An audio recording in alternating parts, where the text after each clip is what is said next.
his fifth inning, so if he makes an out or strikes out, it's like double, triple. But he's going to dump one into right center, moving over. And a great try in right field by Trip Garish, but it's a single for Castaneda opening up the fifth inning. So he disappoints everybody with the third hit of the game for the Crabs, and that'll bring up Jahil Lee, who hit into a 5-4-3 double play his first time up. Top of the fifth, 2-0 still Potters. Potters had a Mancy single in the bottom of the fourth. Luke got as far as third, but a couple of called third strikes on the Potters ended the rally right there. And now it is Castaneda here in the top of the fifth with the single into right center. Garish with a great try, but it's Jahil Lee now at the plate. Takes the first pitch in there for a strike, 0-1.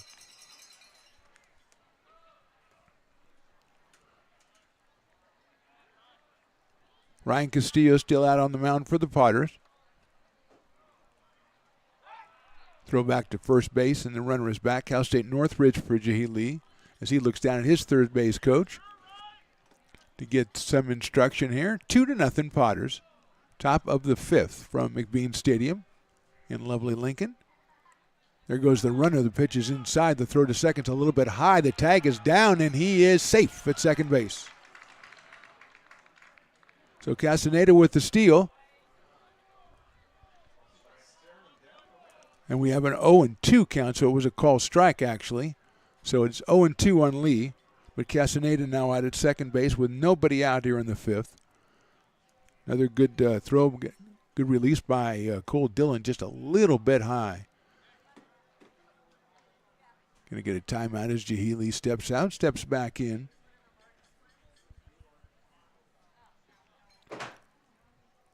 And a good lead at second for Castaneda as both Oster and Parker playing it at even, and stepping off the rubber now is Ryan Castillo.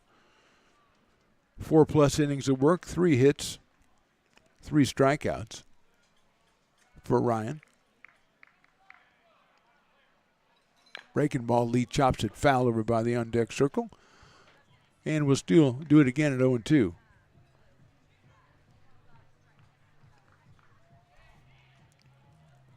Lee is followed by Keone Coloma, the number 8 hitter in the order. Then Keenan Morris at number 9.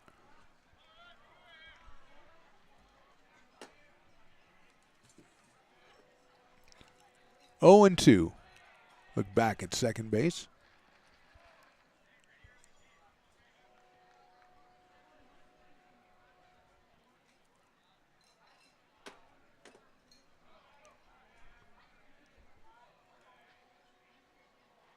High with a fastball by Castillo.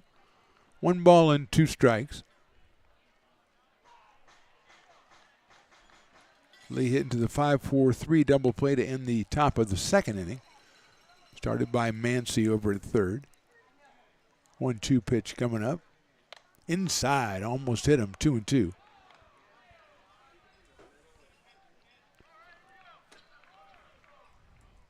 Two balls and 2 strikes.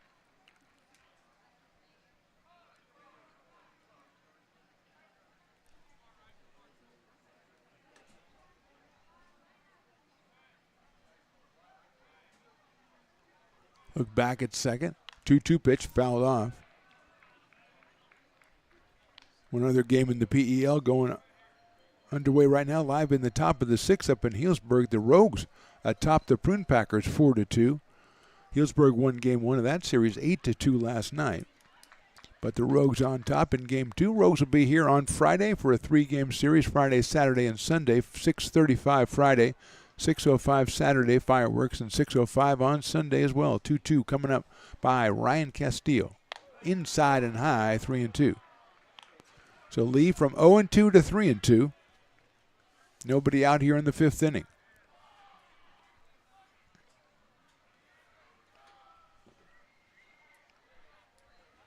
No activity in the Potters' pen as Castillo. Not a high pitch count through 4 innings. 3-2 coming up. Foul back to the screen by Lee. So he stays alive as Logan Bell comes out, gets it, trots back into the dugout. The pride of Bowling Green State University, Logan Bell.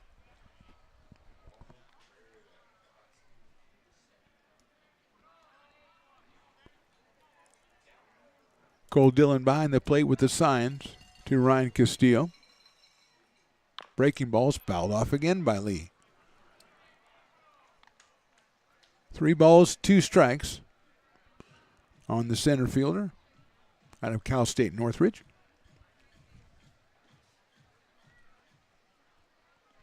Wearing number 7 in the happening tie-dye jerseys for the Humboldt Crabs here in Game 2 of this series. Can't wait to see what they bring out for Game 3, if this is Game 2. Breaking ball, fouled back. So Castillo's delivering the strikes, but Lee is spoiling them, trying to get either one that doesn't hit the strike zone or one that he can handle.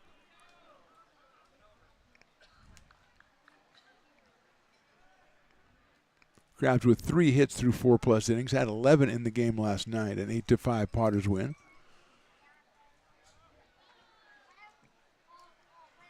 Look back at second, another 3-2 pitch. That one's ball 4.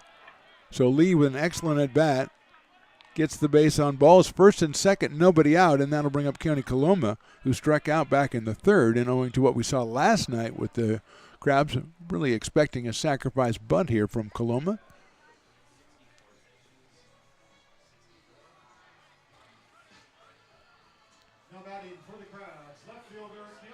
Out of Southeast Missouri State, was 3 for 9 coming in with an RBI, struck out back in the third, so 0 for 1 in this one, 3 for 10 on the year.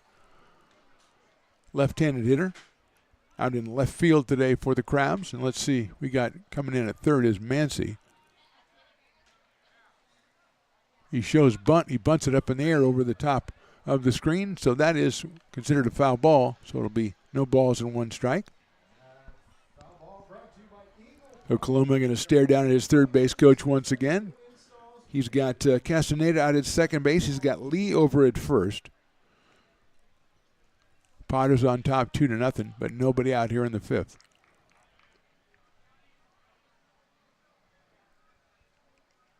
Mancy even with the bag at third now, creeping in. Same with Brown at first. Spinning around is Castillo. Nobody moving at second base. So Brown really coming in at first base against Coloma. Mancy trying to kind of hold his territory. If Brown can get the bunt, maybe they'll get the runner at third base. Now Coloma showing bunt early. Breaking ball's bunted foul over toward the on-deck circle, so it's 0-2. Let's see what the Crabs do with 2 strikes on Coloma.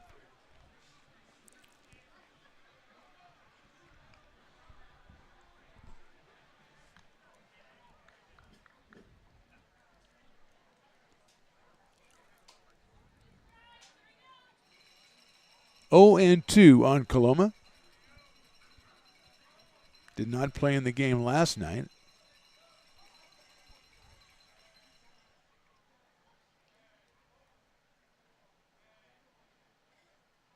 Hits that one in line to center field. Eaton's coming on, still coming on. He makes the catch about head level, and he is retired. Coloma's retired for the first out. So couldn't get the bunt down. Turns to the line drive, but Cole Eaton was right there. 1 out, and here's Keenan Morris, who grounded to shortstop his first time up. Third baseman out of Santa Rosa Junior College. Hitting .235, but does have a home run and 8 runs batted in.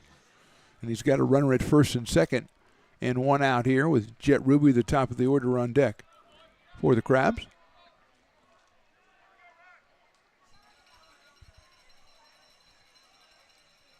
Left-handed hitter against the right-hander Castillo. They're going to fake the throw back to second. As coming behind the runner was Cade Parker.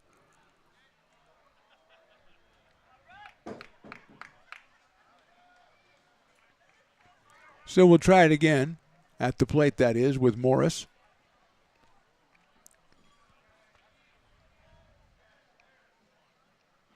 Castillo's fastball is down low.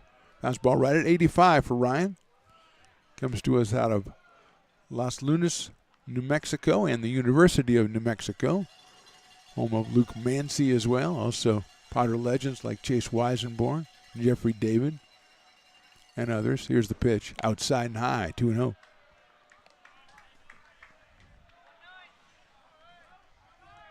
Two balls, no strikes on Morris, with the top of the order for the Crabs on deck. Parker trying to keep Castaneda close at second base. Lee moving off at first base. Brown playing behind him.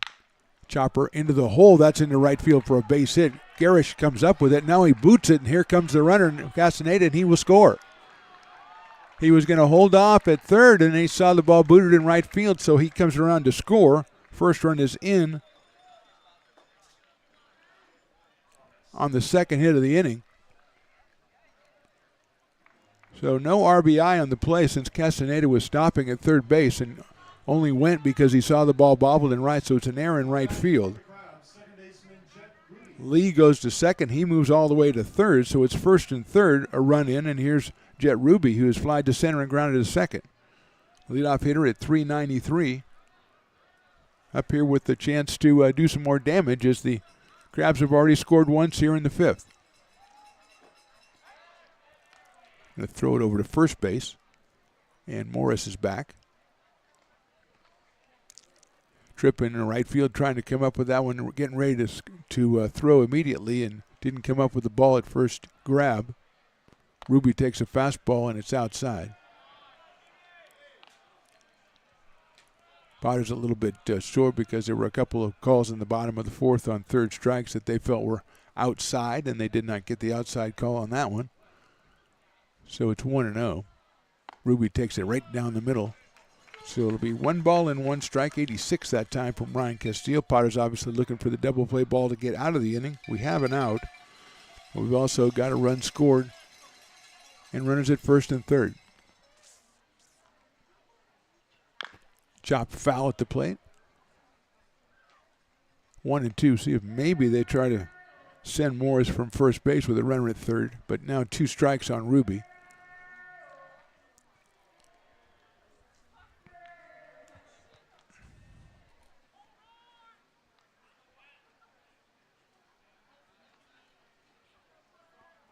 Jed out of Fresno State University, playing at second base for the Humboldt Crabs. That's where he was last night. In the 8-5 win, had 2 hits in that game last night. He was 2 for 5. There goes the runner. They're going to throw to second base, and the tag is not made. The throw back to the plate, and it's a double steal, and it's successful for the Crabs, and they've tied the game.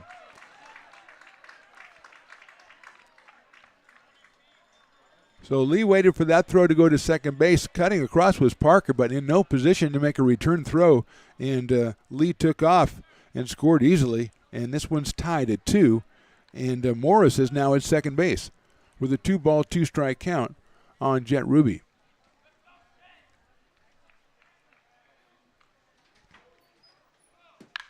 High in the air, left center field. That's going to be a tough one. And hitting picked up in center by Eaton. He's going to throw it into second. It's a double. It's a run scored, and the Crabs have taken a 3-2 lead.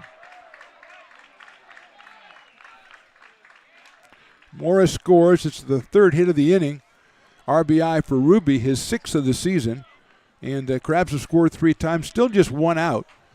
And they'll send up Colin Callahan, the second baseman, the shortstop.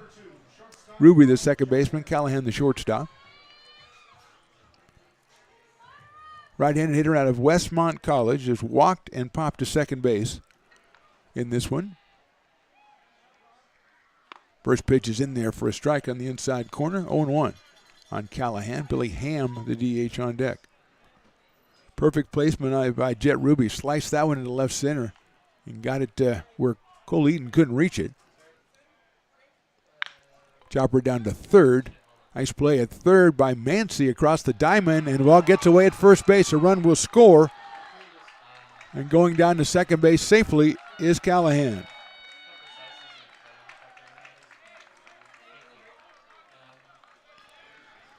So it's going to be a single by Callahan. It'll be an error to allow him to get to second, and no RBI on the play. But the run scores by the Crabs, and they lead it now 4-2. 4 runs on 4 hits and an error in the inning, and another runner out at second base in scoring position. As Ham, who has grounded to short and walked, come to the plate. Potters with activity in their pen. I believe that's pickoff attempt at second, and they got him. So Callahan has picked off second for the second out. Good timing on that play as Parker slipped right behind him, perfectly tossed by Ryan Castillo. It's like Perry Kyles, I believe, is warming up down in the bullpen. So now 2 outs with him at the plate, and he takes a ball down low.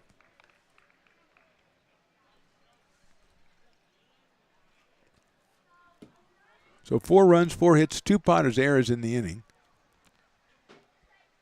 That one's outside from Castillo. 2 balls, no strikes.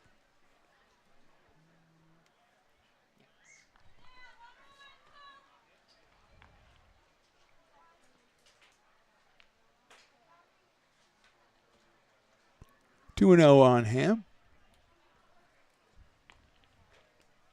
Billy from University of Nevada, Reno.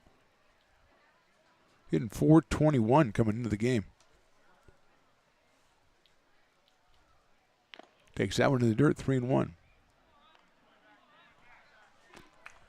3-1. So Potters led this one through 2-0, but 4 runs here by the Crabs. It's a chopper to the right of second base, into center field for a base hit. Just out of the reach of T.J. Oster trying to cut it off. Ham has his first hit of the game, his 3rd of the series. He is at first base, 5th hit of the inning for the Crabs. And here's Javier Felix, who was struck out and then lined a single off the left field fence. That was back in the 4th inning. Big right-handed hitting first baseman came in at .372. Has 4 home runs and 19 batted in. At a Cal State Monterey Bay. Takes a fastball, and it's in there for a strike.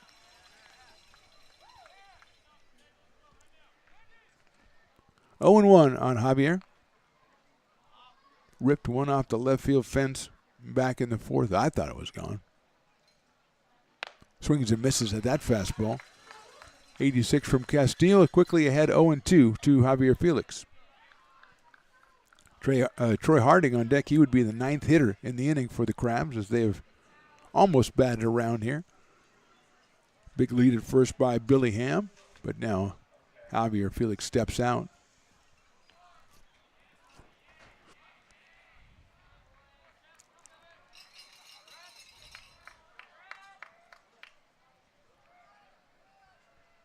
.02 on the way. Swing and a miss. So Felix is out on strikes, but not before the Crabs score 4 times. We go to the bottom of the 5th. Potters now trailing 4-2.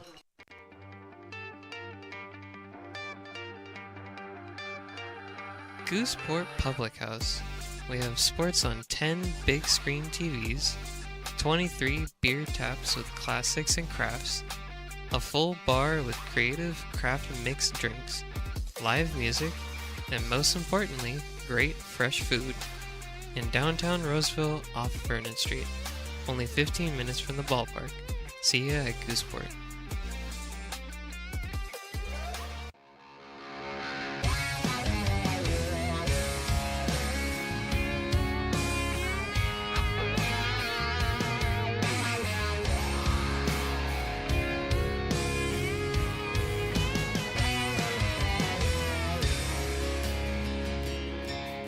Old man knocked on my front door with my teenage boy and a couple more from up the road. He had him by the collar, said he...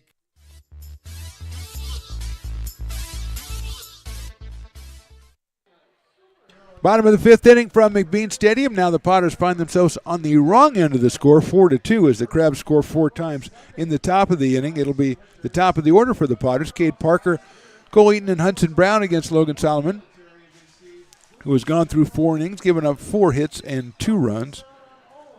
He has 6 strikeouts. Remember, he came in with 15 strikeouts in 8 innings pitched, so not a surprise, high strikeouts.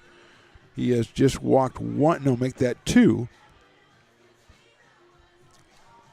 So here's Cade Parker, who struck out and flied to right on a nice catch by Castaneda in the 2nd inning.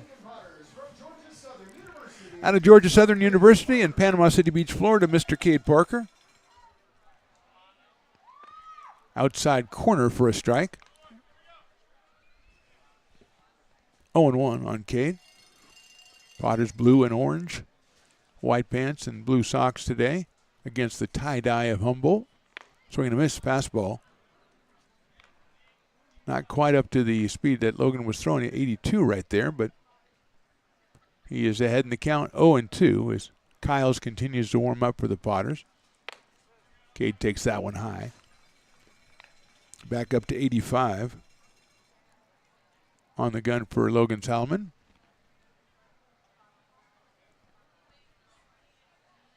Parker takes outside for a ball. They thought they had the strike. 2 balls and 2 strikes on Cade Parker, opening up the bottom of the 5th for the Potters, and they need to get something going here right away. Don't allow Humboldt to have the shutdown inning. Inside for a ball, and again, already behind the plate, thought he's had to call third strike twice now. Unfortunately, he is foiled, and now the umpire is going to say something, I believe, to the bench of the Humboldt Crabs, who are probably also echoing the sentiments of their catcher. 3-2 on Cade Parker.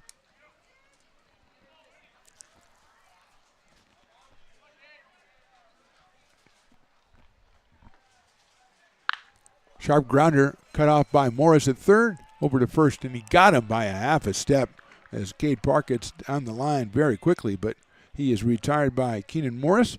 1 out, and Cole Eaton will be the hitter. Grounded to short and struck out, so Cole is 0 for 2 in this one. Out of Elkhorn, Nebraska, University of Tennessee. Parents right down in front of us still, I think. Yeah, and they got the phone out again. Okay. But not holding it up high enough to broadcast off of it. Cole lines that one into center field and may stay up. No, it gets down in front of Lee for a base hit. Solid single to center for Cole Eaton. First hit of the game for the center fielder. 5th hit for the Potters off Salomon, and it brings up Hudson Brown, who's got 2 base on balls so far in this one after hitting a 3-run home run last night in the Potters win.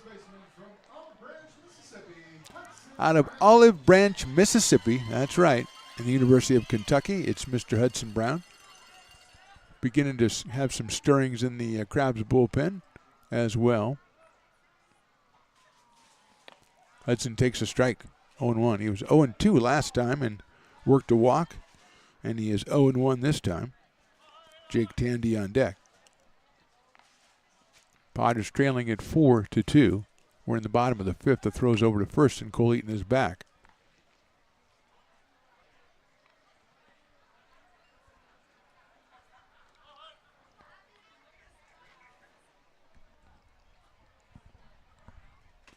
Decent lead by Cole at first. Brown swings and misses. Took something off that one, just 81. And Hudson out ahead of it, 0-2.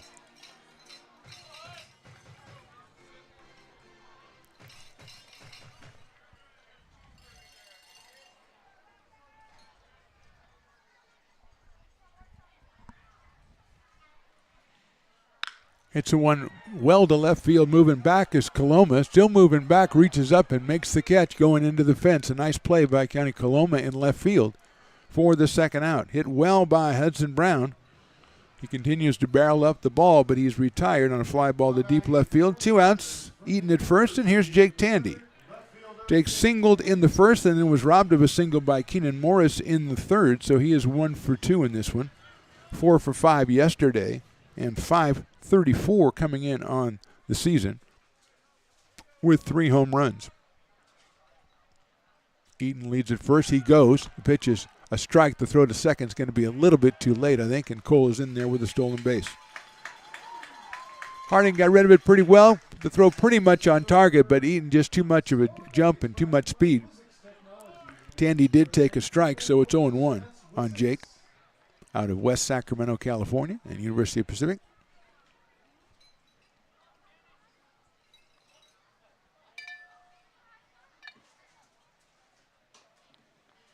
That one is outside for a ball, 1-1. Looks like Zach Romero is loosening up for the Crabs in their bullpen. So activity in both bullpens. It's both starters in the 5th inning. Tandy hits a breaking ball down the line, foul. And it is 1 ball and 2 strikes on Jake. 3 home runs, 24 runs driven in on the summer. Tied for the lead in home runs, leading in RBI. Had a chance to bring in one right now, one the Potters need as they trail it by 2 here in the bottom of the 5th. Call strike 3. Tandy is out on strikes to end the inning. 1 hit for the Potters in the 5th. We go to the top of the 6th. Crabs on top, 4-2.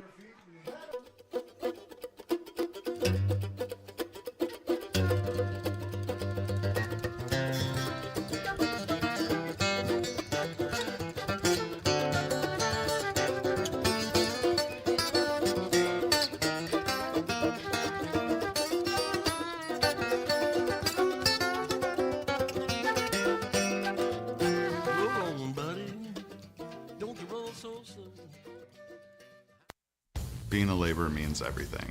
It was what took care of me when I was growing up. It's what takes care of me now. Because of President Biden and the money he's put into infrastructure, the need for our workforce to expand is out of this world. When our members are able to go to work on these big projects that are funded by Biden's economic investments, it means continued growth in their wages, in their pensions, in their health benefits. It means they're going to be able to take care of their families.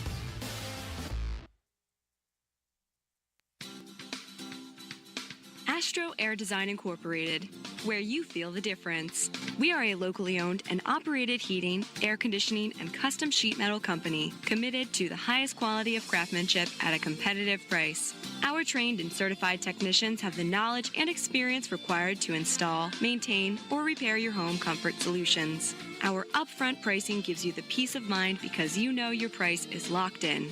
Call Astro Air Design Incorporated today. Here in Michigan, we do more than just survive the winter. We thrive during it. You simply can't keep us away from what we love most: great times and amazing beer. The snow transforms the landscape and lays the path for adventures yet to be had.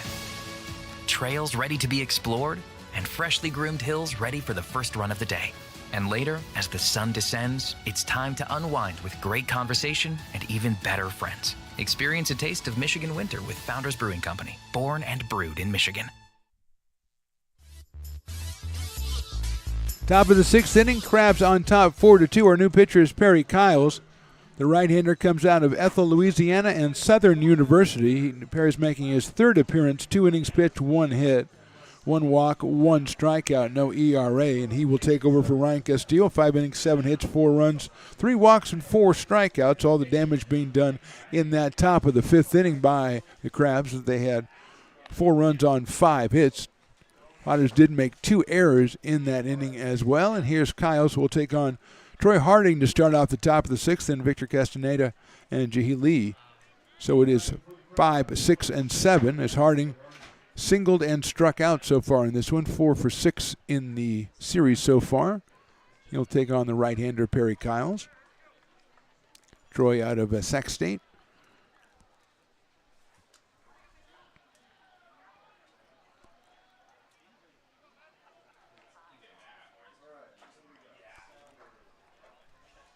So just about ready to get started here in the top of the 6th inning.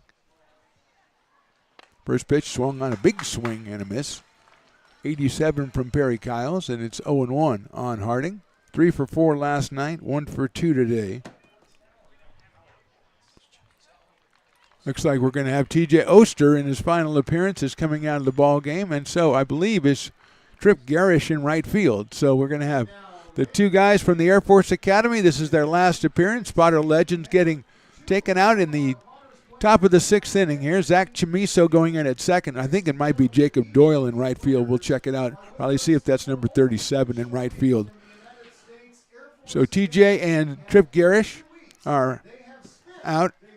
Doyle has taken over in right field. Zach Chamiso, Lincoln Potter's legend, has taken over at second, and a nice ovation for Trip and for TJ. And they are now officially Potter Legends as they go back to the Air Force Academy. I don't know how much weight that holds at the Air Force Academy, Potter Legend, but no doubt about it, they qualify.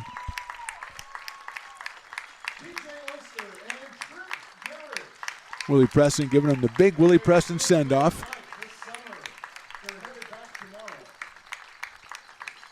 And a tremendous ovation by Potter fans, appreciative Potter fans, over those two young men. And they will be going back to Air Force Academy, and we will have the next pitch from Perry Kyles with now Chamiso at second and Doyle in right field.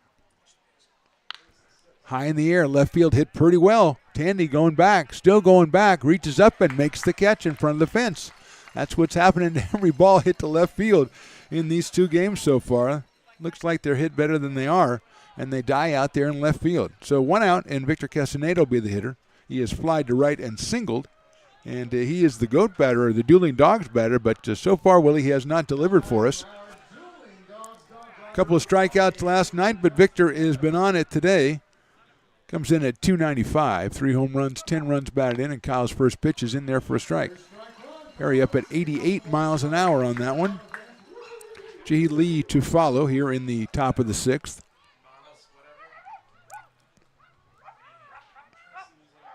Breaking ball outside. 1 ball, 1 strike.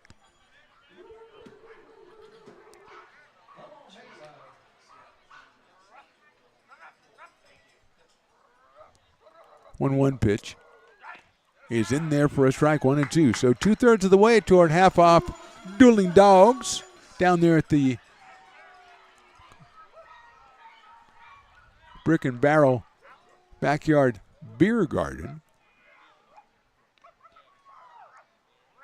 Swing and a miss. They got him.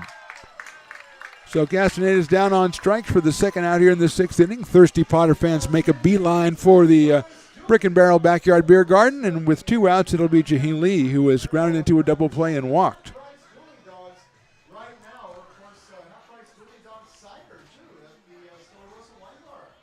Lee out of Cal State Northridge. Stepping in, the center fielder. 250 coming in, does have a home run on the season and 5 runs driven in. Scored a run back in the 5th after the walk.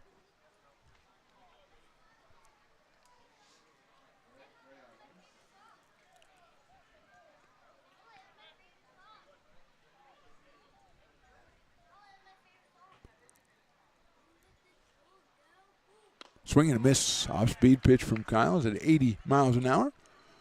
0-1 on Lee.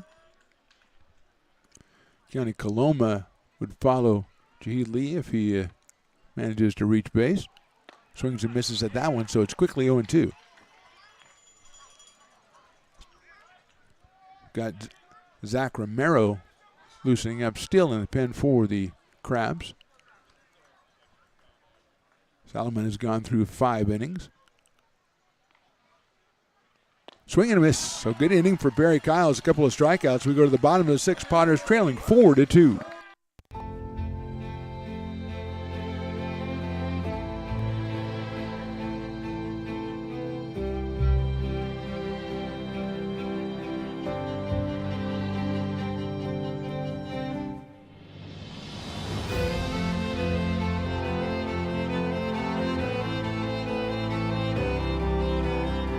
Situated on the corner of Lincoln Boulevard and 5th Street, this iconic building has been the home to several hotels over the decades, the most famous and longest running of which was the Lincoln Inn.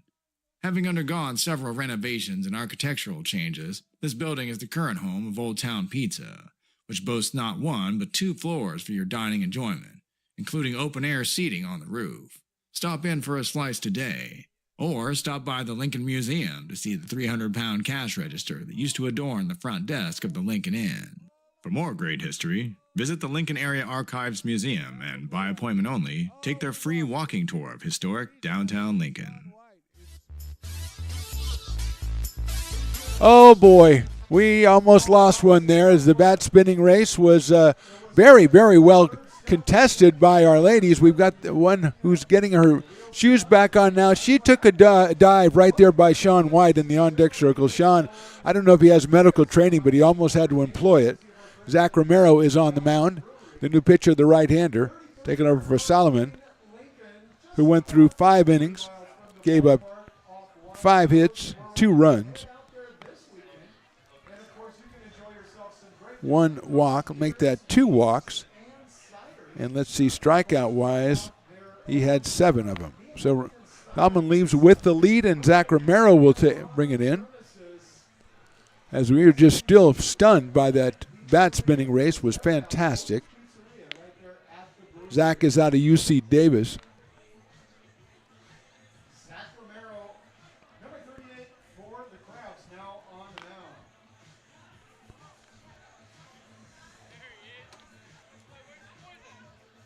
So it looks like it might be Zach's first appearance of the season, as he is not listed here in all my incredible amount of research and everything that I do not see Zach. So we'll call it his debut of the season, as he has to follow that incredible bat spinning race. That's got to be tough for Zach.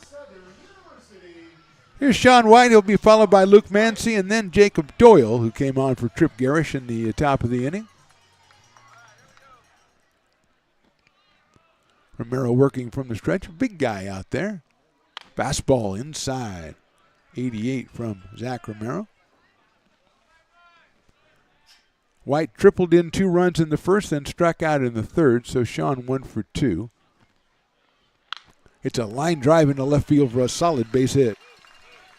Took an 88-mile-an-hour fastball and ripped it into left field. 6th hit for the Potters. Second for Sean. Here's Luke Mancy, who struck out and singled, so he has a base knock tonight. 1 for 2 for the infielder out of University of New Mexico. Came in 270 with 6 runs batted in. Luke up here with nobody out, and Sean White over at first base. Jacob Doyle took over for Garish. Is in the on-deck circle, the big right-handed hitter. Luke swings and misses at that one. 0-1 on Mancy. Another University of New Mexico product headed to the Lincoln Potters. Short lead at first base by White. Luke chops it down to first base. They're going to go to second for the out. Come back to first, not in time. The ball gets away, but let's see, did it go in the dugout? Yes, it did. So we're going to have an error on the play. Fielder's choice for Mancy. He'll go to second on the air. Throwing error on the shortstop. Out at second base was Sean White. Mancy at second. 1 out, and here's Jacob Doyle, his first appearance of the night after taking over for Tripp in the top of the inning. Tripp was 0 for 2 while he was in there.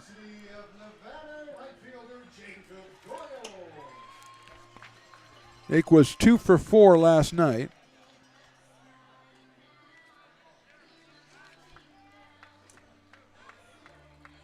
They're going to talk about, the umpires are going to talk, they're going to put, I think they're going to put Luke back at first base.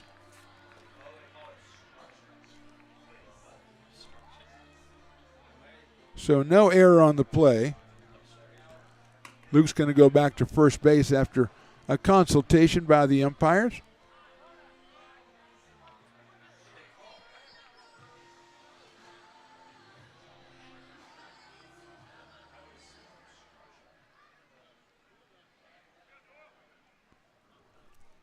So Jake at 395 takes the first one outside for a ball.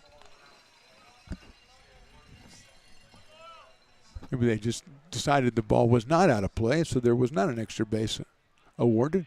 Throw back to first base. And over at first, Felix was kind of surprised by that one. Kind of got the, instead of putting a tag on, he kind of looked at his glove.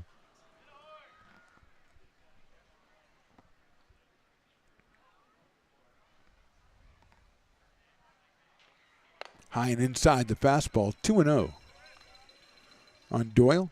He's followed by Cole Dillon and then Zach Chimiso for the Potters.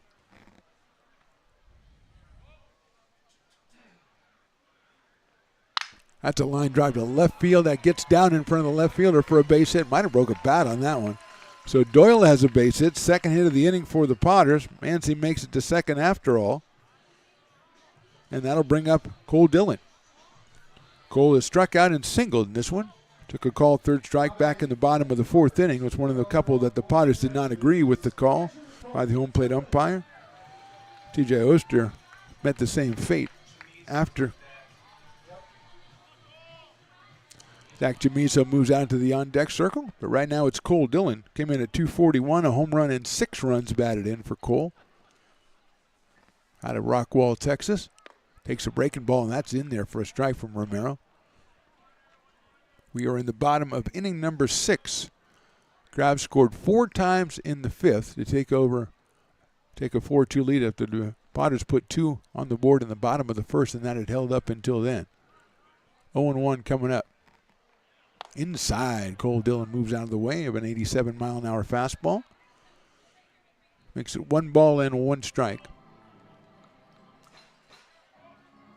Riley, I think there's a exception to your rule. The guy only has 1 beer in 1 hand, but he's got a cool beard, so I think I might let him get away with it. Got a nice Santa Claus beard. Dillon hits a ground ball to the right of shortstop. It's handled at short, throw to third. What a fine play at shortstop by Callahan.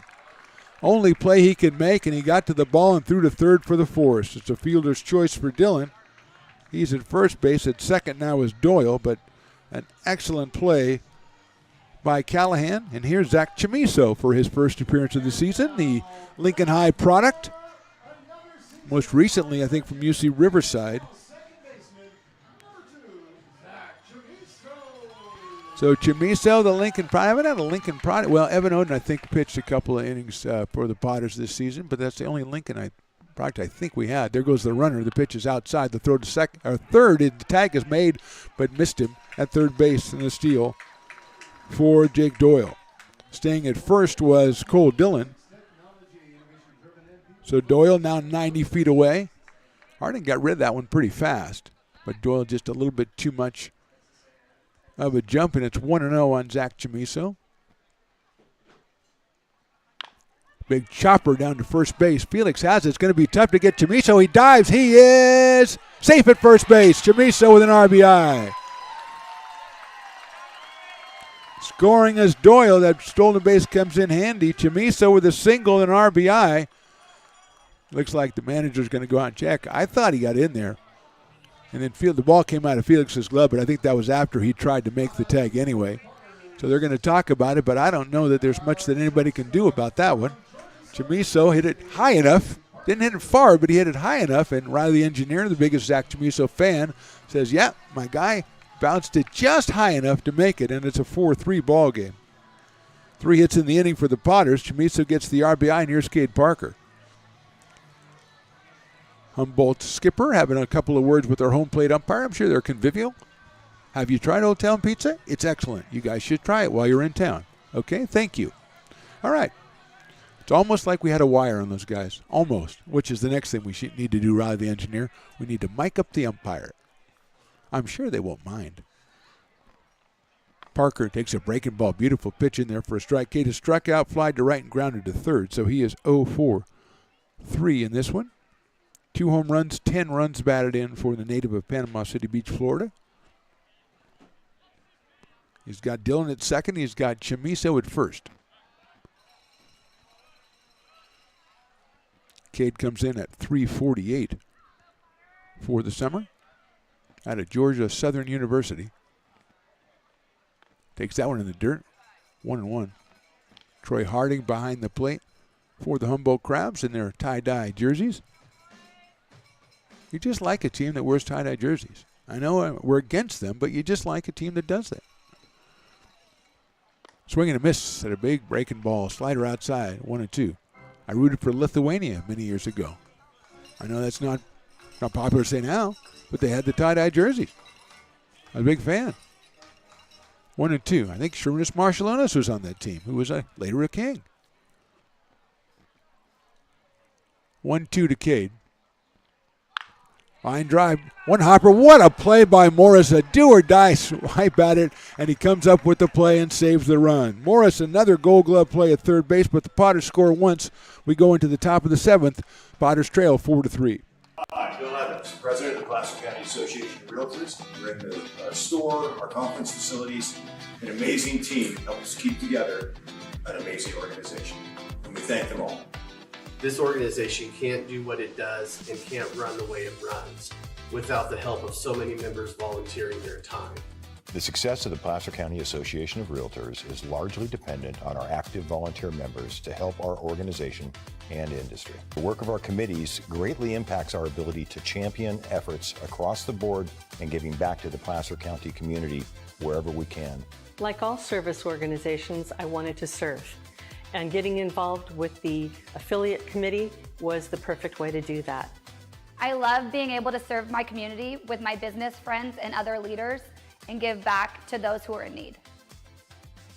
The thing I love about the PCAR committees is they all work toward the same goal of bringing the community together to support those in need in our surrounding area. I instantly came to the meeting and had a wonderful time, felt like I was a part of something bigger, and it was just the start of my leadership journey.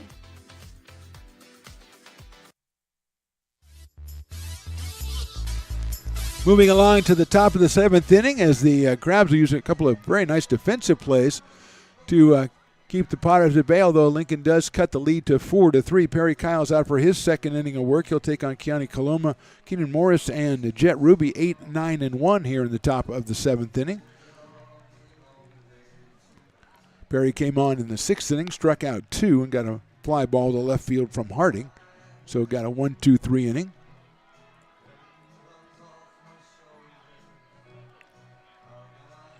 Listen to some Neil Diamond. Am I pleased to do a different Neil Diamond song? Don't do Sweet Caroline. Everybody does that. Do a different Neil Diamond song. No. Like Forever in Blue Jeans if you want to do that one. There's all kinds of them. There's all kinds of Neil Diamond songs. But this is the one everybody plays. So let's be different. Brother Loves Traveling Salvation Show. I Am I Said. There's many of them. Many. Okay, none of them had the bum, bum, bum. You're right there, Riley the engineer, who doesn't have any idea who Neil Diamond even is, but it doesn't matter because he knows bum, bum, bum. So there you go. Do it again. See, I knew it. Okay, Keone Coloma, who has struck out and flied to center, will be our first hitter. The left fielder, just his 3rd game of the season. He was 3 for 9 coming in out of Southwest Missouri State against Perry Kyles from Southern University, and his fastball is outside. 1-0.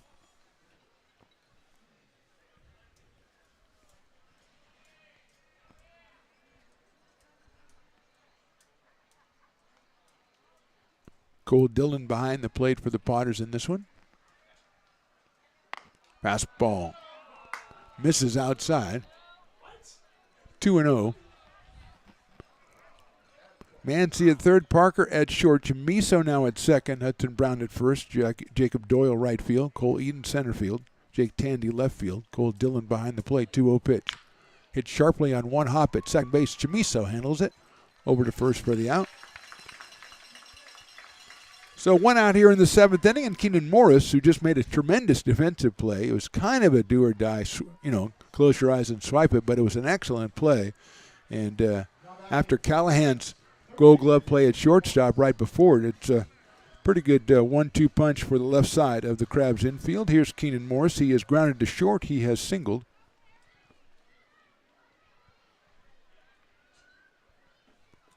Left-hand hitting third baseman, batting in the number 9 spot, takes a ball, 1-0. 235 coming in, 1 home run, 8 runs batted in.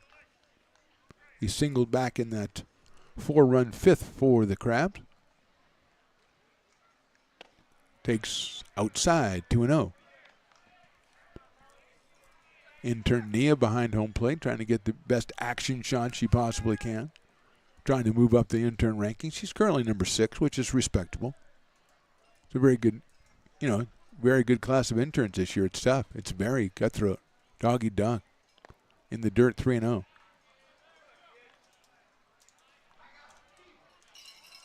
Currently number 1 is Lauren, who made her appearance on the air a couple of games ago, and that really helped to lift her stock. Boosted her up there to the number 1 spot. And is in there for a strike. Also, Carson, who was number 1, made the mistake of wearing an Oakland A's shirt to the game, and Willie saw him and took a picture of him. And he had to be docked for that. Even though he had a proper shirt later, it didn't matter. If Willie sees you. Inside, ball 4. First base runner against Perry Kyles is a walk to Keenan Morris, and then he'll bring up Jet Ruby, who is flied to center, grounded to second, and doubled in a run. That was back in that 5th inning.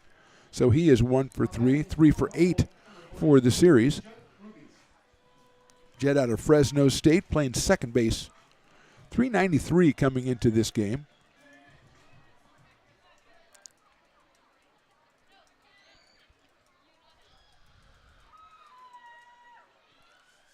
Morris leading at first base. Not a big lead over there by Keenan. Fastball down the middle for a strike.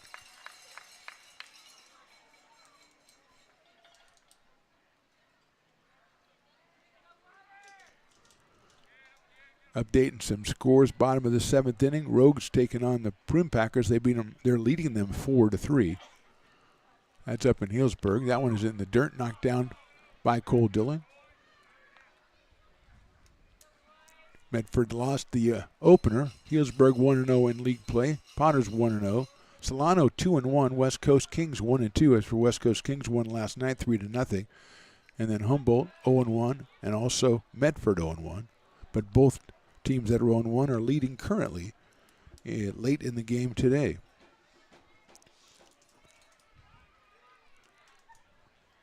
One ball, one strike. That's high all the way back to the backstop. Bounces right back. Throw to second base is going to be too late. No, he's off the base. He seeps the tag on, and he's out at second base.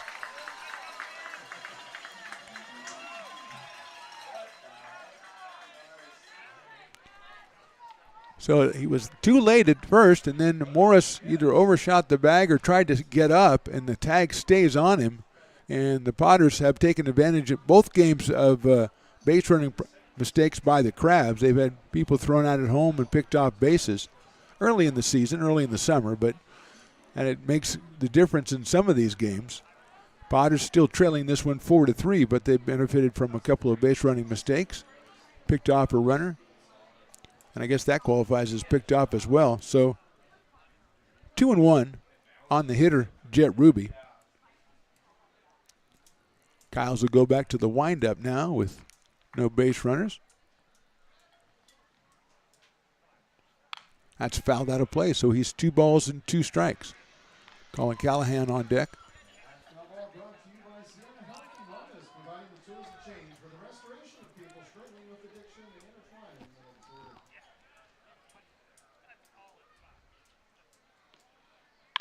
Hit on the ground towards shortstop. Parker has to backhand it, throw on the run. He does that very well. That's a nice play by Cade Parker, and Kyles is out of the inning. We go to the bottom of the 7th. Potter fans are stretching, but they're behind 4-3. I'm Bill Spear, North Valley president of 5 Star Bank. In a time when business can feel so uncertain, we're here for you every step of the way. I know they have a lot of bells and whistles within their bank, but just the relationship piece here locally on the business side is huge for us. 5 Star treats us like we're number one. They're right there with suggestions, with help. So I have to bank with people that have our mission in mind. We're 5 Star Bank. How can we help you?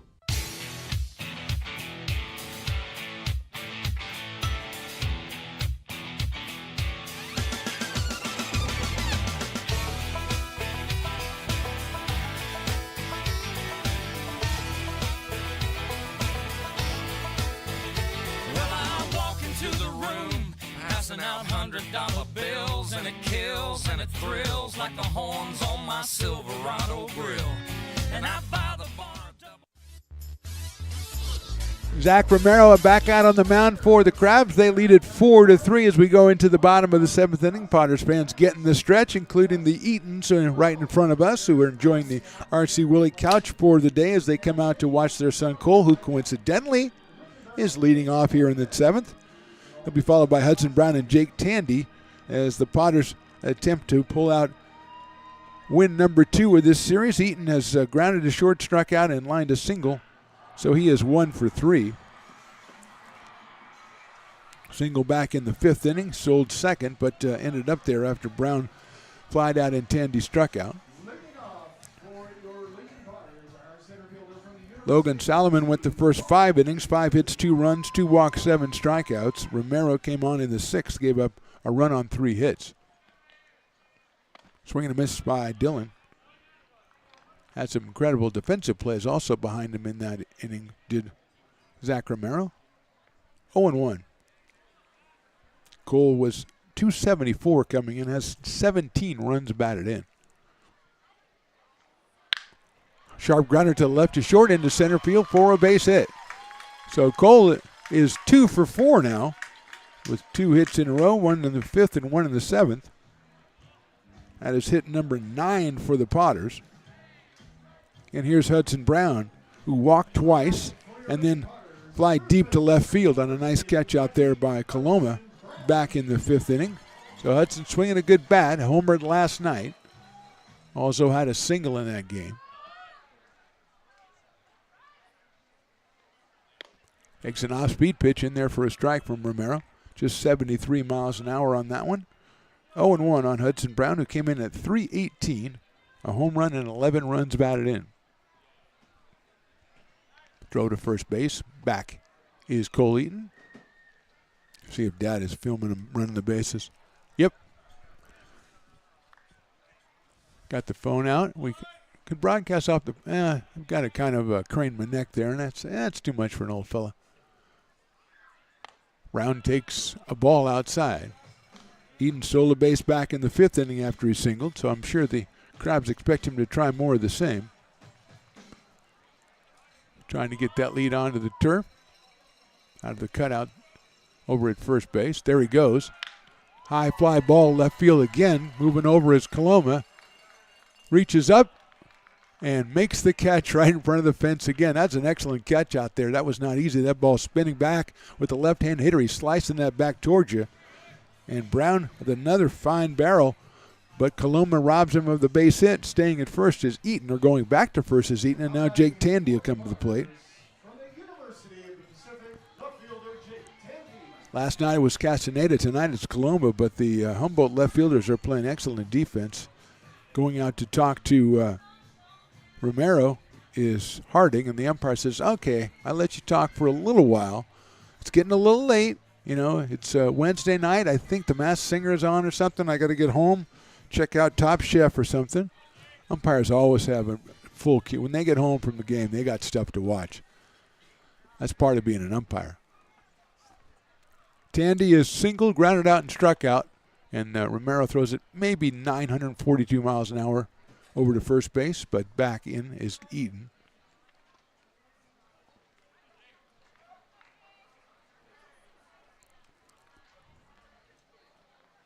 Tandy swings and misses at a breaking ball. 0-1 on Jake.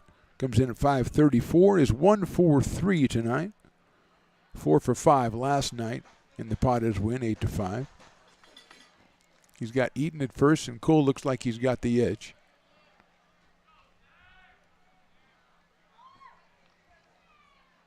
There he goes. Breaking ball high. The throw is going to be a little bit too late. No, he calls him out. Did he call him out at second base? He did. Oh, man. So Eaton is called out at second base. And 2 outs here in the inning. That was kind of stunned me there. Kind of stunned me on that. See, excellent throw by Harding. He got rid of it quickly, but it looked like Cole was there earlier than the ball. But 2 outs. Tandy takes strike 2. 0-2 on Jake. Took a little wind out of the Potters' sails there. 1-2, make that 1-2. Tandy hits it to right field. Moving over is Castaneda. And on the run, he makes the catch going toward the foul line. So Potters get a hit, don't score. We go to the top of the 8th. It's the Crabs 4 and the Potters 3. This job is the Esplanade at Turkey Creek phases 4 and 5.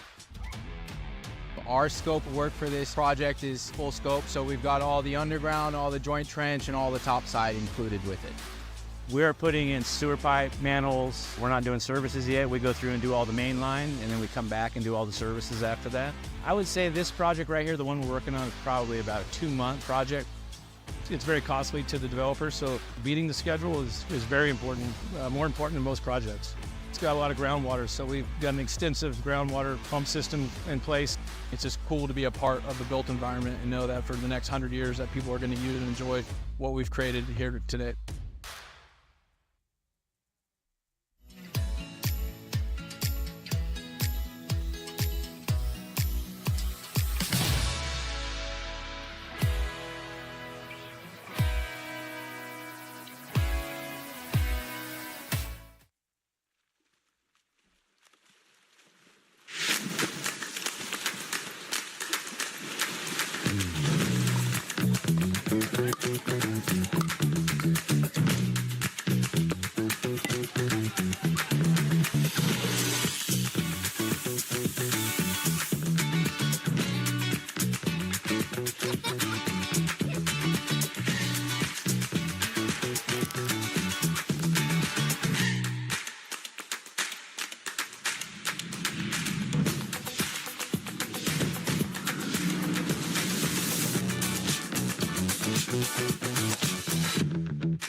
Top of the 8th inning here from McBean Stadium. It'll be Colin Callahan, Billy Ham, and Javier Felix. The first 3 hitters. Off the new pitcher, it is Ken Blankenship out of Sac City College. Ken making his 6th appearance, 6 innings pitched, 11 strikeouts, 1 walk, only 2 hits allowed.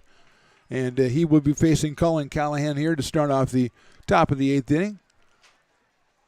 First pitch is a ball. Colin has walked, popped out, and singled, so he is 1 for 2 in this one. Was 1 for 5 last night with 2 runs batted in. And he takes on Ken Blankenship. Popped it up right side.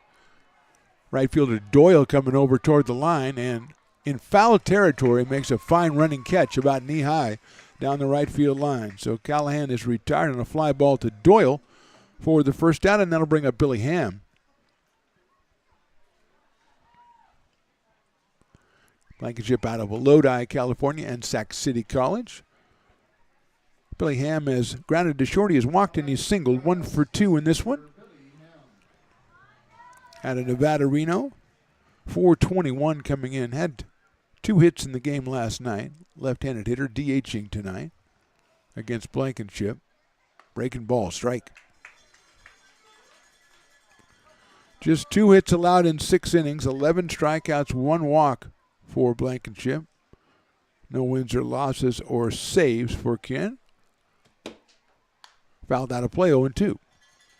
Hopefully he holds the Crabs down and the Potters come back and take the lead and win this one, and we can get him into the win column, the big right-hander. Javier Felix, another big right-hander, is on deck. 0-2 on Ham. Dylan moves outside for the sign, or for the target, and is outside, which means that he did what he wanted to do. 1 ball and 2 strikes. Tailing fastball from Blankenship at 88.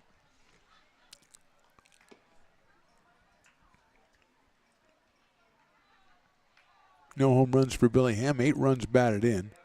It's that one in the line in the left center. Eaton on the run. He's not going to be able to get there. It bounces in front of him, and Ham's got himself another base hit.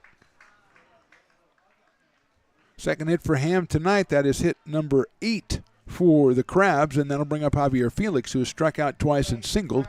His single was basically off the left field fence back in the 4th inning. Struck out in the 1st, struck out in the 5th. Both against Ryan Castillo, who was the starter. Perry Kiles came on, pitched the 6th and the 7th, and now Blankenship has taken over, and I got him at first base. Picked him right off. Threw over to first, and Ham didn't really register it for a second there. And the pickoff, the second pickoff for Potters pitchers tonight, as we talked about the Crabs base running, costing them possible runs, and that time Ham caught off at first base. Again, maybe just kind of distracted or something. Probably looking at his own jersey, tie-dye and stuff. I don't know how that works. But 2 outs, and Felix steps in. 4 home runs on the summer for Javier Felix. Pops that one up right side. That's out of play, though. He is hitting .372 coming into tonight and is 1 for 3 tonight. Blankenship at 89 on that. There's a guy coming back with one of those nice cheeseburgers from the Potters concession stand down the third base line. Didn't have a pretty good price on cheeseburgers as the night goes on, Raleigh the engineer. Just something you might want to know. I know you had some pizza earlier. Fastball in there, strike 2. 0-2 on Felix, and he's going to step out and think about things, not only here but in the world for a while, and then step back in.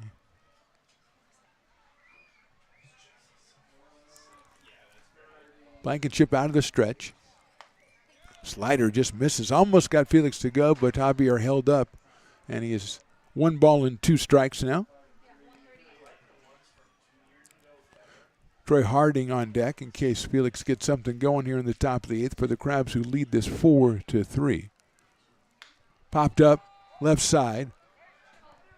Mancy can't really see it. It's in foul territory, and Luke fights everything and makes the catch. Somehow he makes the catch in foul territory. Good inning for Blankenship. We go to the bottom of the 8th. Potters trail by 1.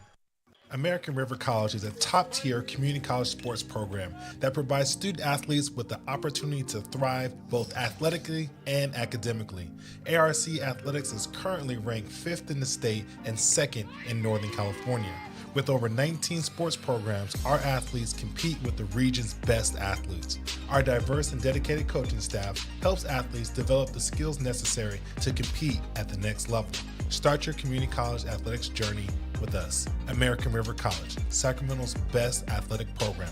Go Beavers.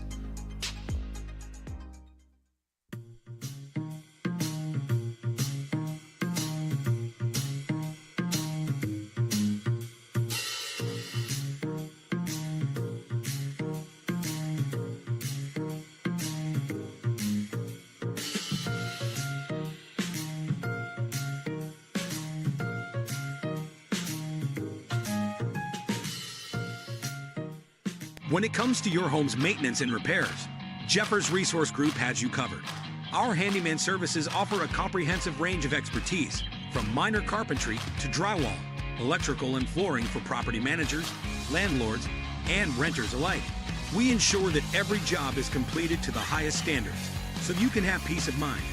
Contact us today to discover how Jeffers Resource Group can help keep your home in top shape.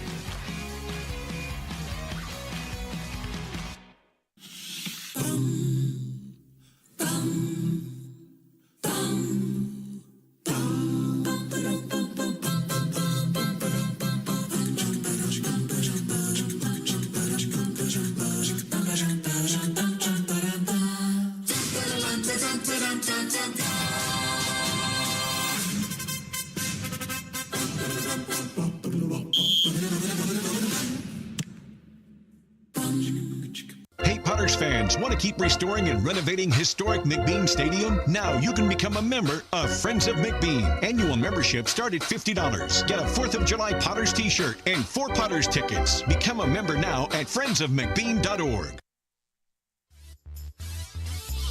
Bottom of the 8th inning, Potters trail by 1. They'll have to make the comeback against a new pitcher, Blake Ignatiak, coming on from Cal State Northridge. He has been impressive so far this season for the Crabs. This is be his 4th game, 6 innings pitched, 2 hits, 11 strikeouts, 1 walk. Almost the same as Ken Blankenship, and no ERA for Blake. He will face Sean White, Luke Mancy, and Jacob Doyle in the bottom of the 8th as the throw goes down from Troy Harding to second base, and we are just about ready to get started. Sean White with a 2-run triple in the first. He struck out in the third and singled in the 6th, so Sean is 2 for 3. Came in at 381 with a home run and 8 runs batted in. We've got a winner in our 50-50. He's right in front of us, and he has no idea what he's very excited. He's just running around. He doesn't know what's going on. So here's Sean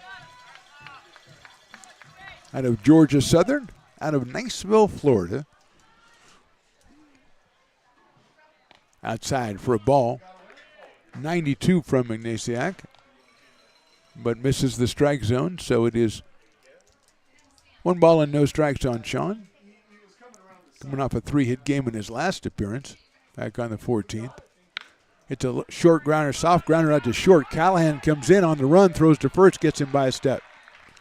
Callahan's been excellent all night long. That is no exception. He makes the play look easy. 1 out here, and Luke Mancy will be the hitter. Lucas struck out, single hit to a fielder's choice, so he is 1 for 3. Left-hand hitting third baseman out of University of New Mexico, trying to start something against Ignatiak and the Crabs, as the Crabs try to nail down their first Pacific Empire League win like the Potters did last night.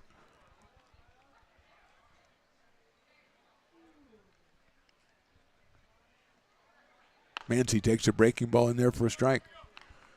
0-1.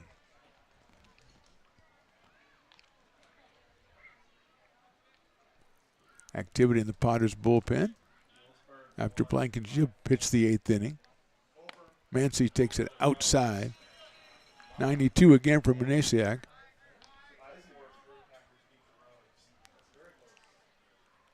So word from Healdsburg, Prune Packers come from behind. They beat Medford 5-4, so they improved to 2-0, dropped the Rogues to 0-2. Rogues will be in here on Friday. Mancy takes inside. Friday, Saturday, and Sunday after tomorrow's third game against these Humboldt Crabs. This one's still very much in doubt here with one out in the bottom of the 8th inning. The Crabs on top by 1, 4-3.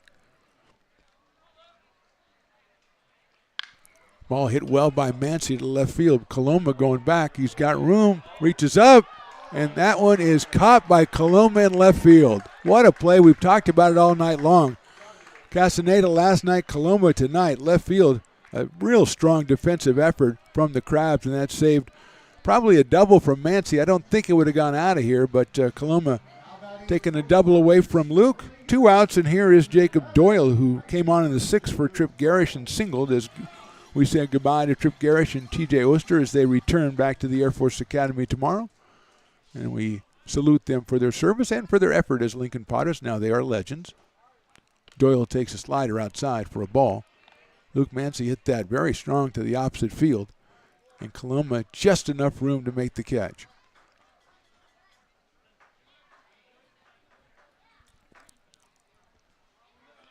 Doyle takes the fastball. That's in there. Right about 91 from Anasiak. No activity in the pen for the Crabs. 1-1 on Doyle. Swings and misses at that slider, 1-2. 1 ball and 2 strikes. Jacob Doyle out of Sparks, Nevada. University of Nevada, Reno. Same as a couple of the Humboldt Crabs. Outside with another slider, 2-2. Doyle doesn't bite at that one. He'll be followed by Cole Dillon, hopefully this inning for Potter fans.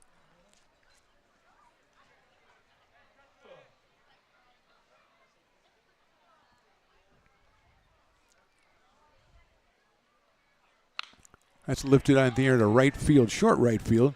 Castaneda coming on and making the catch in short right field for the 3rd out. So a good inning for Anasiak in the 8th. We go to the top of the 9th. Crabs still on top, 4-3. American River College is a top-tier community college sports program that provides student athletes with the opportunity to thrive both athletically and academically. ARC Athletics is currently ranked 5th in the state and 2nd in Northern California. With over 19 sports programs, our athletes compete with the region's best athletes. Our diverse and dedicated coaching staff helps athletes develop the skills necessary to compete at the next level. Start your community college athletics journey with us. American River College, Sacramento's best athletic program. Go Beavers.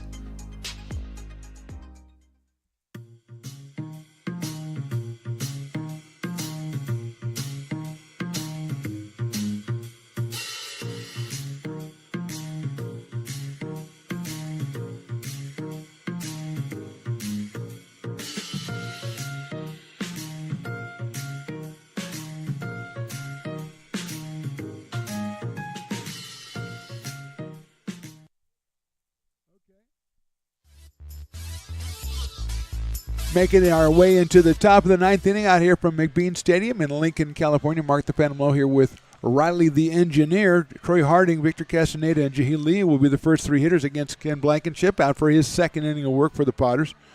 Gave up a hit but picked off a runner in the 8th inning. And so he will come out here trying to keep the score at 4-3 so the Potters can come back in the bottom of the 9th. Lincoln will have Cole Dillon, Zach Chamiso, and Cade Parker scheduled. But first, take care of business from Blankenship as he is wrapping up the warm-up tosses. Same 2 teams will take it on tomorrow, 6:35 right here at McBean Stadium. Join us on Lincoln Potters Baseball or Stones Broadcast Network's YouTube if you can't make it out to McBean Stadium. A real fine game out here tonight. A lot of good pitching, a lot of good defense on display out here. Really enjoyable to check out. Tomorrow a Thirsty Thursday, so you know there's going to be some sort of beer specials. No, they never tell me exactly what they are, but I just know if it's called Thirsty Thursday, there's specials. There you go. So here's Harding, who was singled, struck out, and fly to left. Swings and misses that fastball from Blankenship. Gets it up at around 89 miles an hour. Troy, 394 coming in with 17 runs batted in just 9 games played.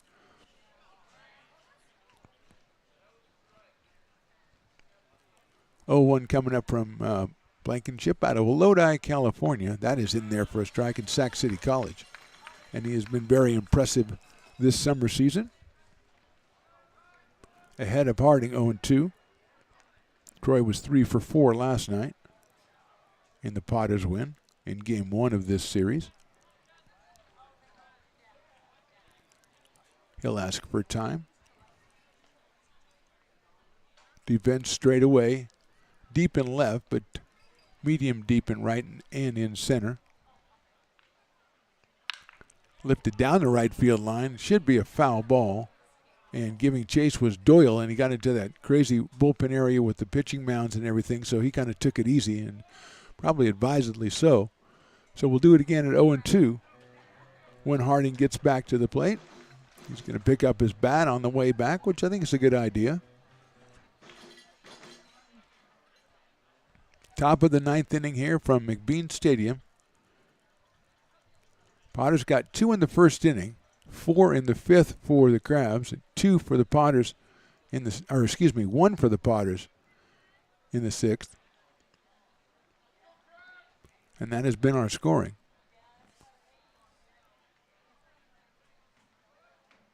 Harding hits it sharply down to third. Mancy has it. Across the diamond, a strong throw got him at first base. So 1 out here in the top of the 9th. Then I'll bring up Victor Castaneda, who is fly to right, singled, and struck out. He is the dueling dogs batter, but that ends in the 7th inning, so that is not applying. Victor, .295 on the season. He played left field last night and played right field tonight and played excellent defense in both. And his successor, Coloma, in left field has done a fine job as well, as we mentioned a couple of times. They really helped their pitcher out both nights. So Blankenship with 1 down here. G. Lee is scheduled next. Nice breaking ball on the outside corner. Comes in at 79 and puts Ken Blankenship ahead 0-1. Working quickly from the stretch. Misses the outside corner with that one. Cole Dillon behind the plate for the Potters. He will lead off the bottom of the 9th for Lincoln.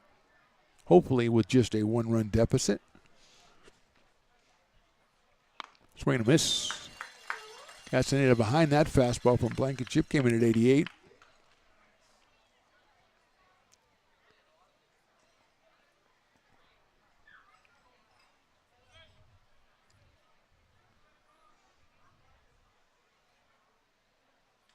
Foul back to the screen. Nowhere near our camera, so that's good, because I know Riley was kind of like very nervous about that.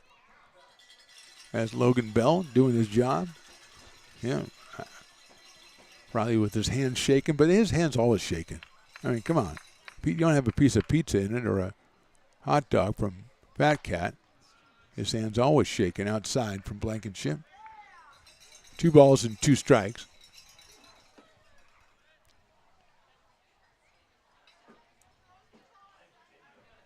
Potters 16-2 on the season, 1-0 in Pacific Empire League play. 2-2 pitches fouled off again.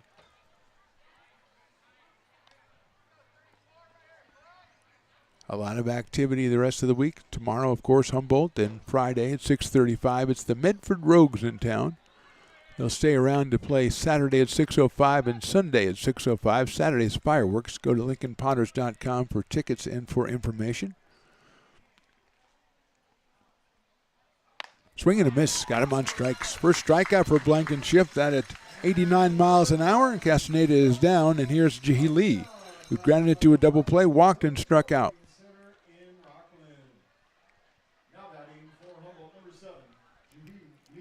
Out of Cal State Northridge, the center fielder is up here hitting .250, coming in with a home run and 5 batted in. Right-handed hitter against the right-hander Blankenship. Sliders outside, 1-0.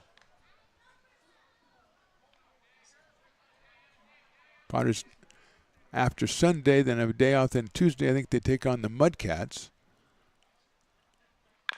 Chopped down the third baseline foul. Then next Thursday, an out-of-league game against the AE Express, and then I think they go on the road. They'll go to go to Medford and go to Humboldt, hit the road. So I think the next game after Thursday will be on Tuesday, July 2nd.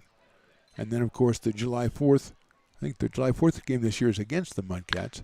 Hit high in the air to right center field. Eaton coming on. Now it's up to the Potters batters. We go to the bottom of the ninth. Potters trailing it by 1, 4-3. When it comes to your home's maintenance and repairs, Jeffers Resource Group has you covered. Our handyman services offer a comprehensive range of expertise, from minor carpentry to drywall, electrical and flooring for property managers, landlords, and renters alike. We ensure that every job is completed to the highest standards, so you can have peace of mind. Contact us today to discover how Jeffers Resource Group can help keep your home in top shape.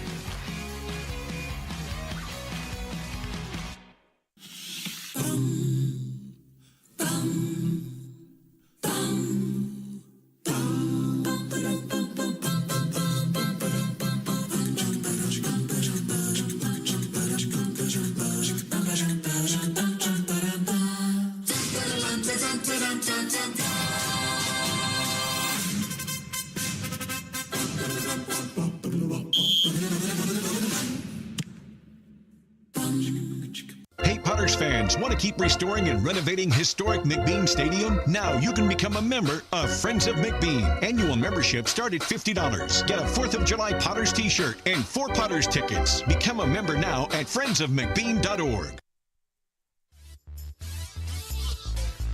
Moving on into the bottom of the ninth inning, last chance for the Potters. They trail it 4-3. Blake Ignatiak on the mound for the Humboldt Crabs. It'll be Cole Dillon. It'll be Zach Chimiso. It'll be Cade Parker, the first 3 hitters.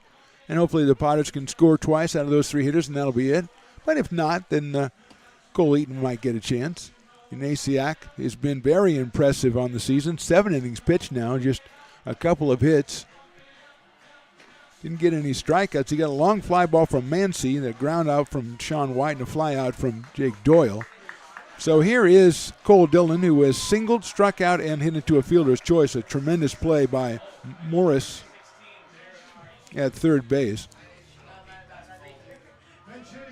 So we got a pinch hitter. J.R. Freethy is going to come up and hit for Cole Dillon.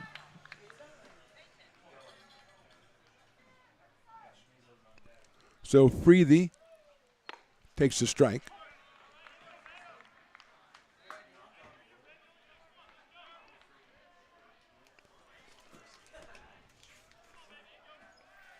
JR 9 for 26, so hitting about 350 on the season.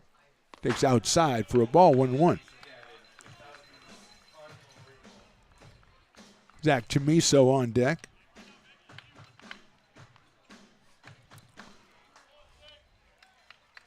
One ball, one strike.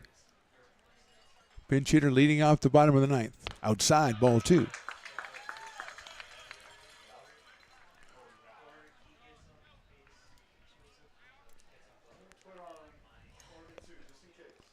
Two balls and one strike.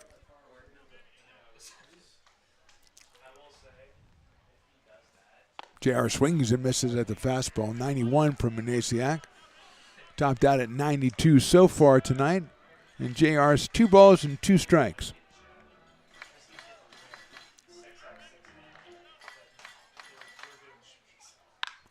Lined into left center field. That is down for a base hit. Freethy around Spurs. He's thinking second. The throw comes in, though, from Coloma. A real fine play in left field by Keone Coloma. And Freethy has a pinch hit single. That's the 10th hit for the Potters, and that brings up Zach Chimiso. Zach with an infield single in his first appearance back in the 6th. Picked up an RBI when he beat out a bouncer down the first base line. When Freethy first hit that, I thought it might get down and get past the outfielders, but Coloma with a really good job to circle around and get that one and get it in. So JR couldn't really take the chance in going for 2 down by 1. Chimiso takes the ball, 1-0. Top of the order, Cade Parker on deck. Potters trail by 1 here, bottom of the 9th. The Wednesday night crowd, it's a wine Wednesday, so, a little elite crowd. Chimiso takes a strike. 89 from Ignatiak. But they're on their feet now, or ready to get on their feet. As Preethy's base hit got him going a little bit. JR creeps off at first base. Left-hand hitting Chimiso. Morris in at third base, thinking maybe he'll still bunt it. Chimiso takes outside, 2-1.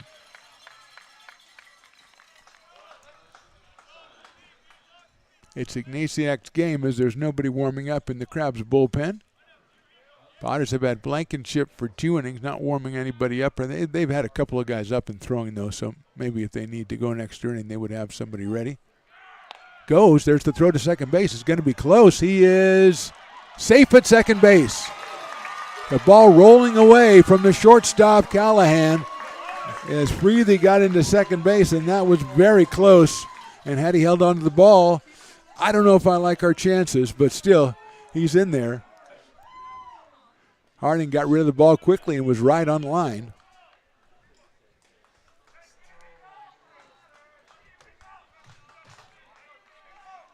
So Chimiso now with Preethy out at second.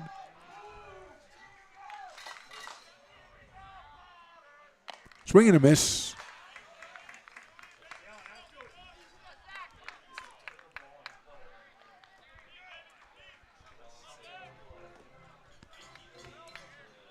Chimiso with Preethy still at second base. Ready for Ignatiak. Line drive, left field, base hit. Preethy's going to have to stop at third. Coloma's right on it. Guns it in, and that throw's almost wild, picked off by Ignatiak. Chimiso comes through with a single. Going to third is Preethy. First and third, nobody out, and the top of the order is Cade Parker. Cole Eaton on deck. Mr. Eaton standing right in front of me, but then he sits down very considerately. Thank you. I didn't want to have to tell Cole Eaton's dad. I couldn't see he was in the way. I wouldn't be able to do it. I'd have to look around him. He's Cole Eaton's dad. I can't do anything about that. Let's see how the Potters want to play it. Let's see how the Crabs want to play it. They're going to play back in the middle, take the double play, and allow the run to score, it looks like. And Morris is even with the bag at third. Felix, of course, holding the runner on at first. Nobody out, and here's Parker. Breaking ball is high. Cade has struck out, flied to right, grounded to third, and hit into a fielder's choice. So 0 for 4 so far. He's followed by Eaton in the on-deck circle.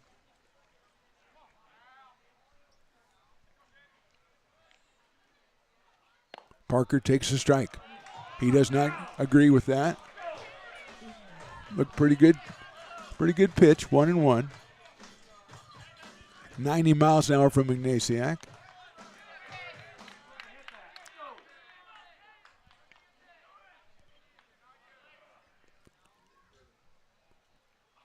Breaking ball in there for a strike. Beautiful slider.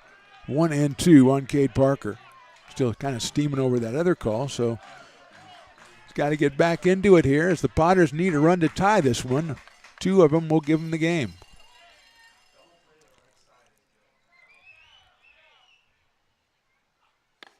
Call strike 3, inside corner.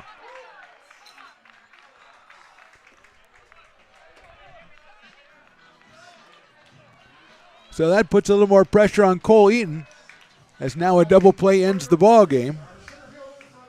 Cole is grounded to short and struck out. Then he singled in the 5th and singled in the 7th.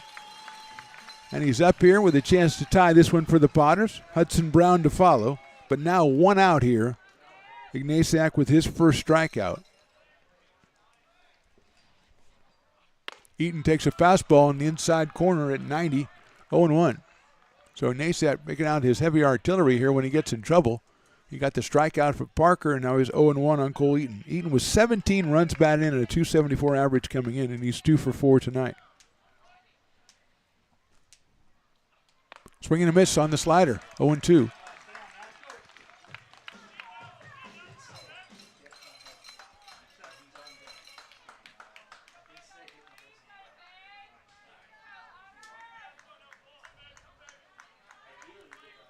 On Cole.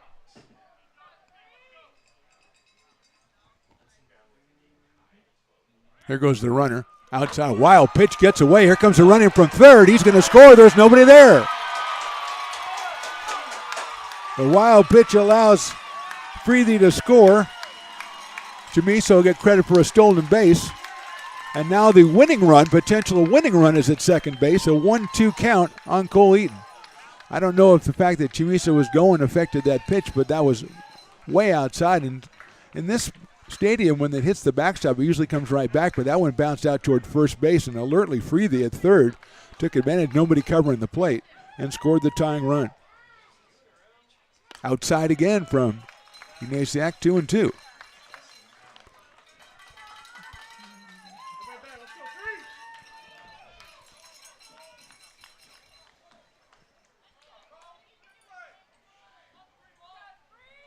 Two balls, 2 strikes, 1 out.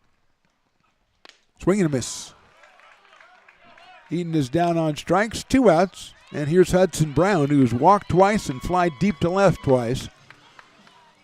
And he's got Chimiso at second base. Hudson had the big hit last night, a 3-run home run. He's up here looking for RBI number 12 on the season.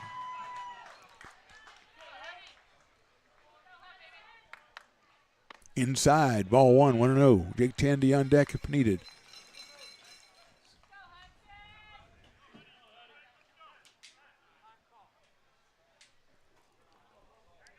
They're going to put Hudson on first base. Intentional walk, so he'll go to first and second. Obviously, his run doesn't matter, but he is making a forced situation as Jake Tandy coming to the plate. He singled his first time, but since then grounded out, struck out, and flied to right. But he's been the best hitter for the Potters all season long at .534 coming in with 24 runs batted in and 3 home runs. But he's a right-handed hitter. The left-handed hitters in this inning both got base hits against Ignatiak, so probably factors into the decision as well. And here's Tandy. Chimiso at second. Outside. Nice job by Harding. That one almost got back to the backstop as well. 1-0 on Tandy. Sean White is on deck, the DH.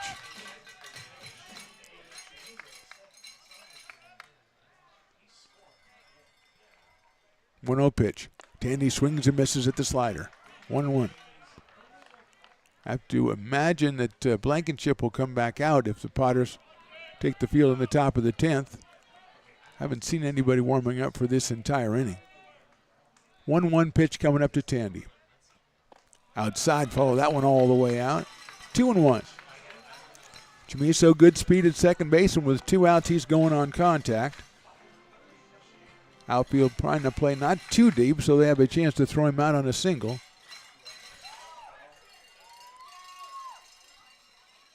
Chopped it down the third baseline. Morris, who's been good all day, picks it up, goes to first, and he is the throw to the plate is safe. I don't know what the call was at first base. Wait a minute.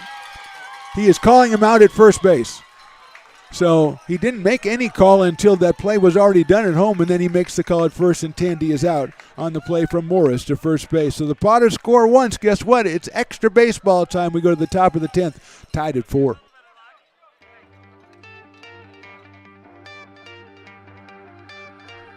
Gooseport Public House. We have sports on 10 big screen TVs, 23 beer taps with classics and crafts, a full bar with creative craft mixed drinks, live music, and most importantly, great fresh food. In downtown Roseville off Vernon Street, only 15 minutes from the ballpark. See ya at Gooseport.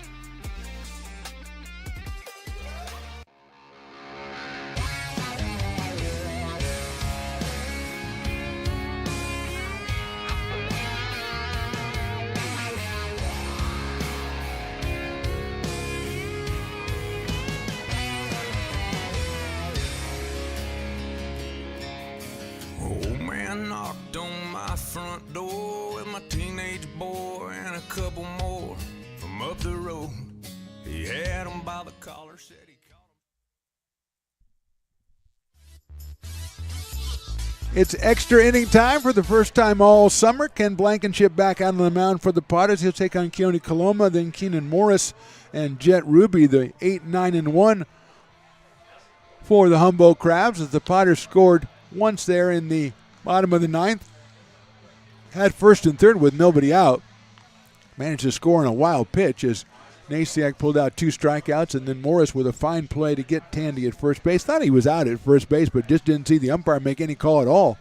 So you want to go ahead and let people know what's going on, because they keep the play going because they don't know somebody could get hurt or something. But all's well that ends at least well for now.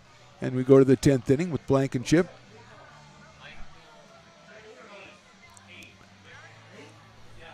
See who is catching.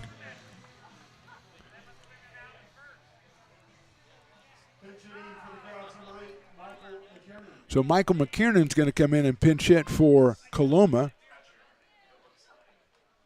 I think that might be Andrew Sloan behind the plate. Check swing is in there for a strike. McKiernan played last night. Coloma was 0 for 3 while he was in there. I think that is Andrew Sloan who's taken over behind the plate for Dillon. On the corner for a strike. Dillon pinch hit for by J.R. Freethy. And Sloan takes over behind the dish. 0-2.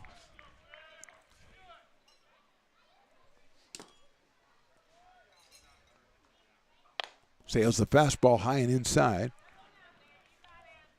McKiernan was 0 for 3 last night. Did score a run, got a base on balls, batting in the number 9 spot, playing center field. So he will, I assume, take over for Coloma out and left. 1-2. Fastball down low, 2-2.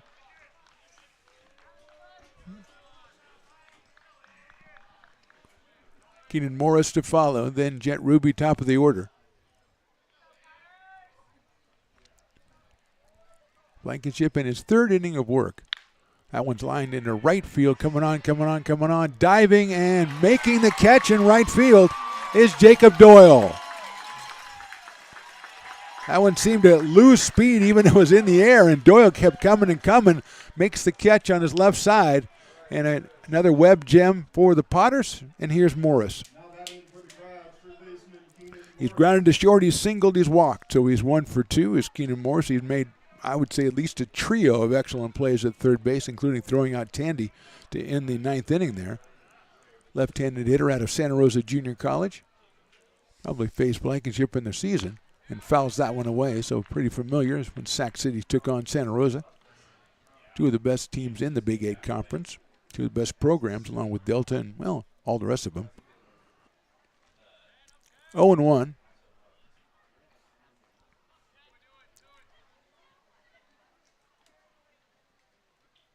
Breaking ball fouled out of play.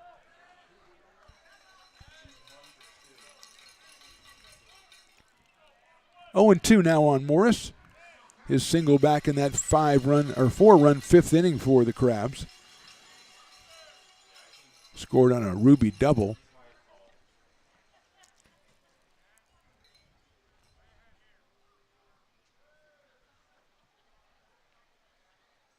Oh, 2 pitch, big chopper out to second. Tough play for Chamiso. Stays with it to first, and the dirt swooped up, and he's out at first.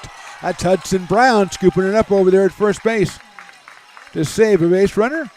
2 outs and Jet Ruby. It's a tough play for Chamiso. He had to play the hop, then he had to kind of jump with the hop and try to get rid of it. But fortunately for him and for Potter fans, Brown was equal to the task, doing the Swiffer over at first base, picking it all up.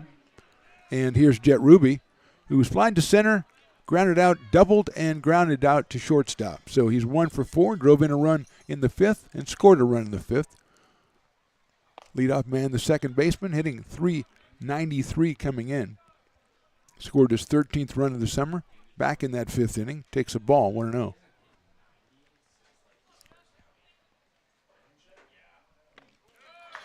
In there for a strike, 1-1.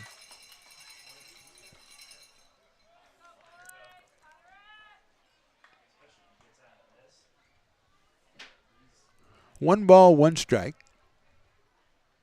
Another breaking ball, beautiful pitch, 1-2. 78 from Blankenship.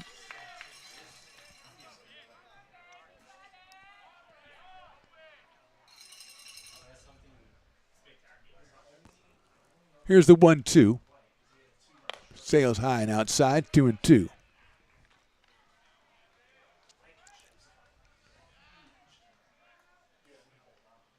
2 balls, 2 strikes, 2 outs here in the 10th.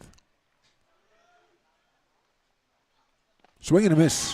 Have to pick that one up and throw it down to first base, which Sloan does.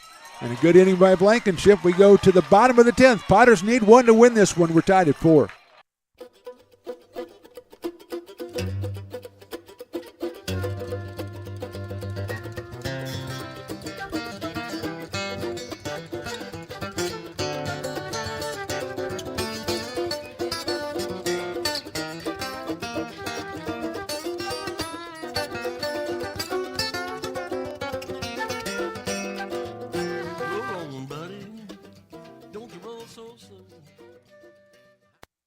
Being a laborer means everything. It was what took care of me when I was growing up. It's what takes care of me now. Because of President Biden and the money he's put into infrastructure, the need for our workforce to expand is out of this world. When our members are able to go to work on these big projects that are funded by Biden's economic investments, it means continued growth in their wages, in their pensions, in their health benefits. It means they're going to be able to take care of their families.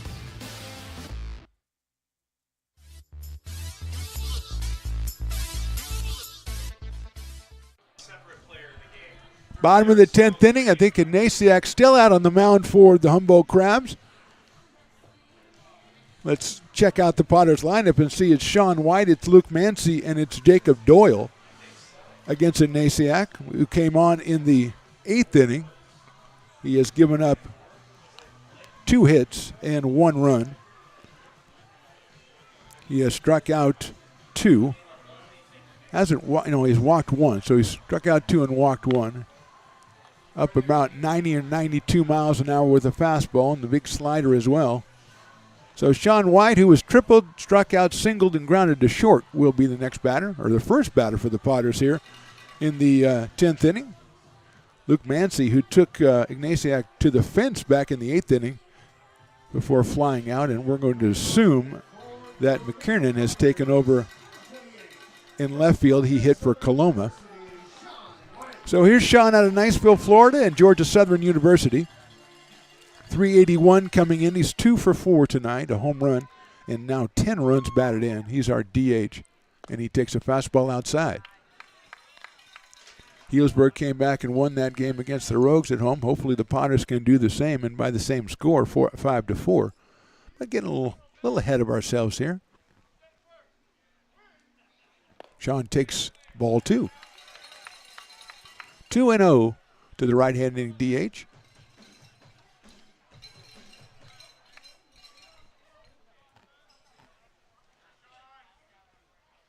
Three and 0. 3 balls and no strikes.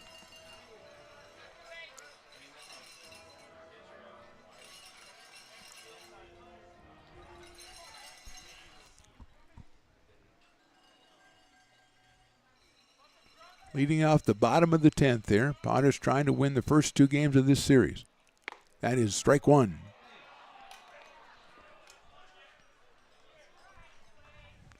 Three and 1. Outfield straight away and deep for Sean White. Takes the slider outside, ball 4. So let's see how the Potters play with Luke Mancy at the plate. He struck out, singled, hit into a fielder's choice, and then fly deep to left. I think we're getting a pinch runner for Sean White.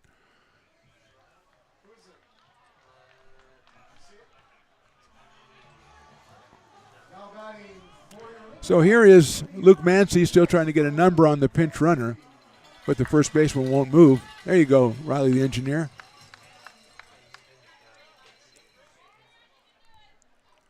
Morris coming in at third, anticipating the bunt. The throw goes to first base. And back in is 21, Jake McCowan.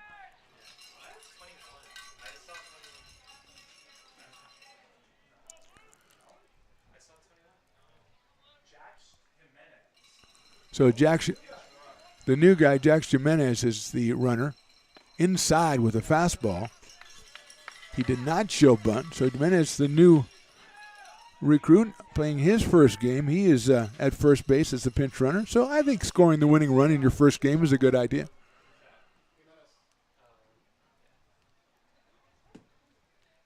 Throw to first base, and Jimenez is back.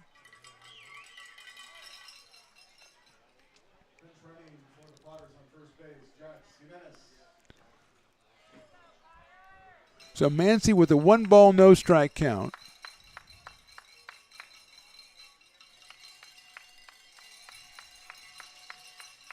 Shows bunt. There goes the runner. Pulls it back. The throw to second base is... He calls him out at second base. Ball tailed away a little from Harding, but the tag made and Jimenez is out for the first out here in the 10th. Mancy's pitch called a ball, I believe, so it's 2-0. Second guy that Harding is thrown out trying to steal for the Potters.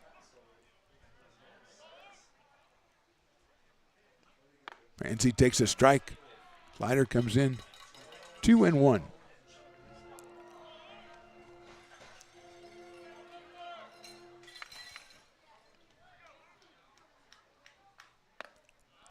Ball 3. Let's see, I think he trying to make sure that the count is correct. We have 3-1 on the scoreboard.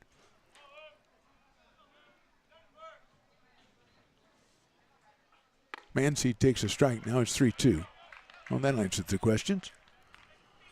Jacob Doyle on deck.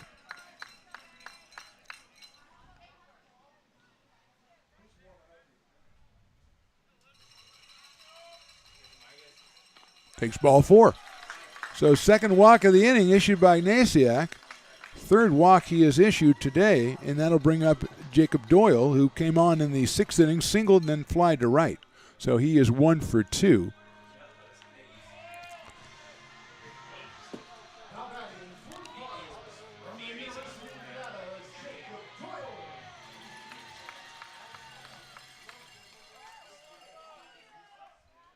Jacob out of Nevada Reno, right-handed hitter. Here's the pitch. Inside for a ball, 1-0.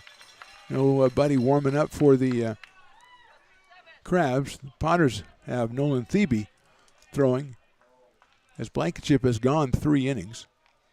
Just gave up the 1 hit. 1-0 pitch on the way to Doyle. Jacob takes a strike. 1-1.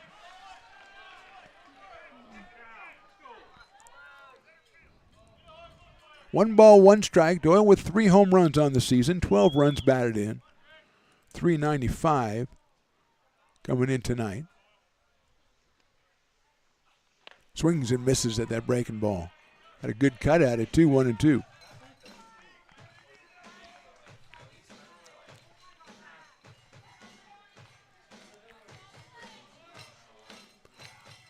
Mancy leads over at first base. He got the base on balls.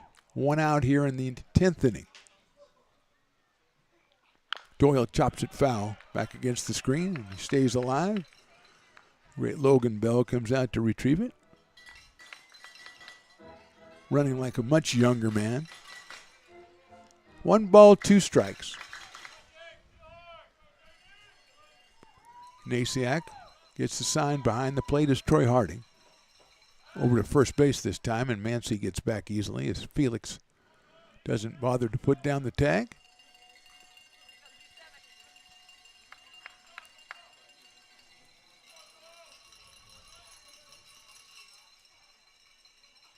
Doyle check swing. Did he go? No, he did not. We're going to ask. He is going to ask, and no, he did not. First base ump confirms. 2-2 now. Mancy, not a big lead over at first base for Luke.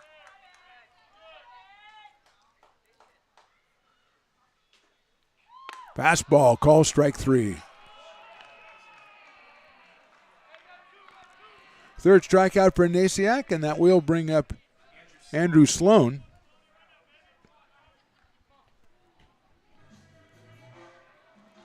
Sloan came on to catch us after Freethy batted for Cole Dillon. Freethy was 1 for 1 and scored a run, so he did his job in the 9th inning, and here's Sloan. Andrew out of Carmichael, California, University of Pacific. His first appearance at the plate tonight against Ignatiak. Takes outside on the slider. 1-0. Zach Chamiso is on deck.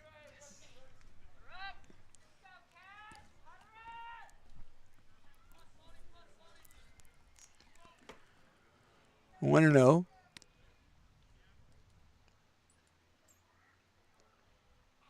Fastball in there for a strike. 90 from Ignatiak. That you're looking for the slider and then brings the fastball in on the inside corner. It's a tough combination, so it's 1-1 on Andrew Sloan. Got 4 runs batted in on the summer.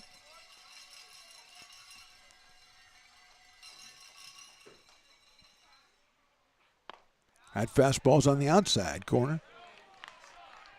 1-2.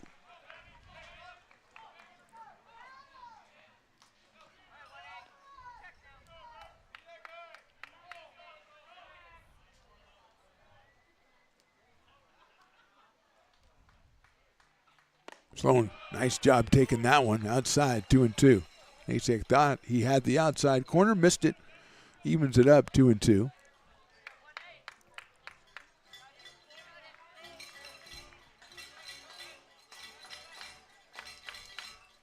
Another short lead by Mancy at first. 2-2, 2 outs. Outside, that's a wild pitch, goes all the way to the backstop. They're throw behind Mancy, but he's going to make it. It did bounce back off the backstop. So Luke now in scoring position at second base with a full count on Andrew Sloan and Zach Chamiso to follow.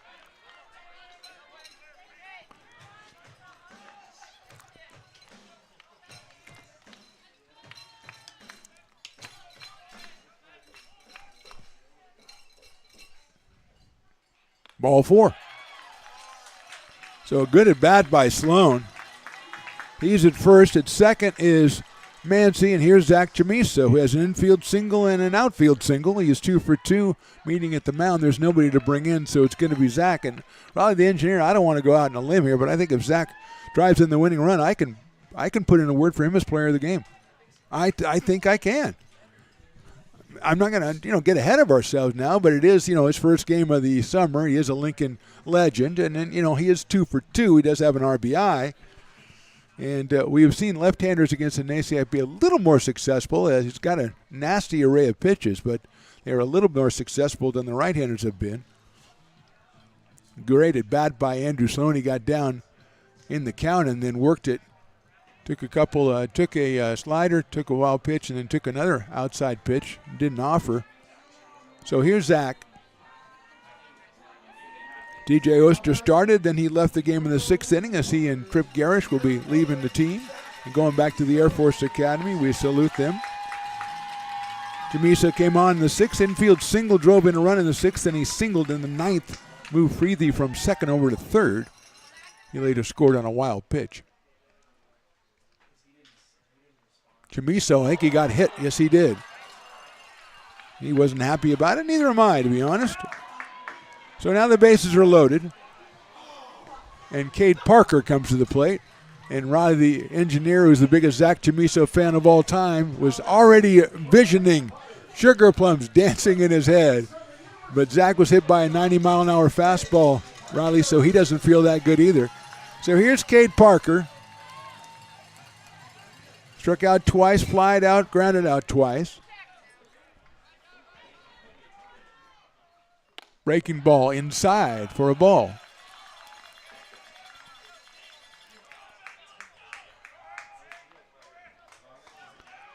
One and 0 on Cade Parker.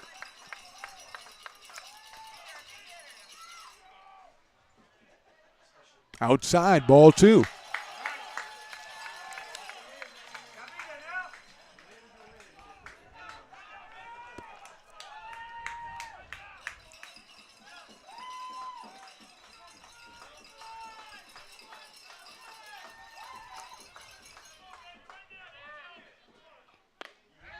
Ball 3.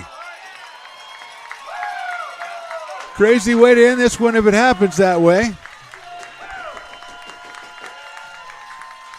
3 balls, no strikes. You're fine, Mr. Cole Eaton's dad. Don't worry about it. You're good. 3-0 pitch coming up. In there, call strike.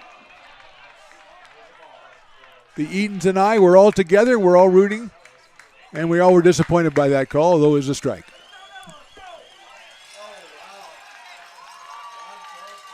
Three and one.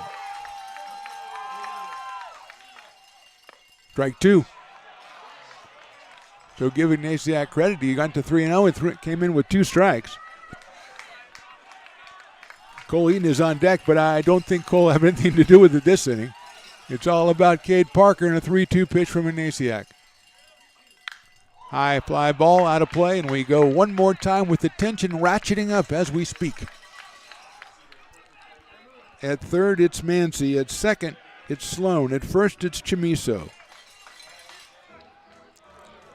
3-2 pitch coming up to Cade Parker.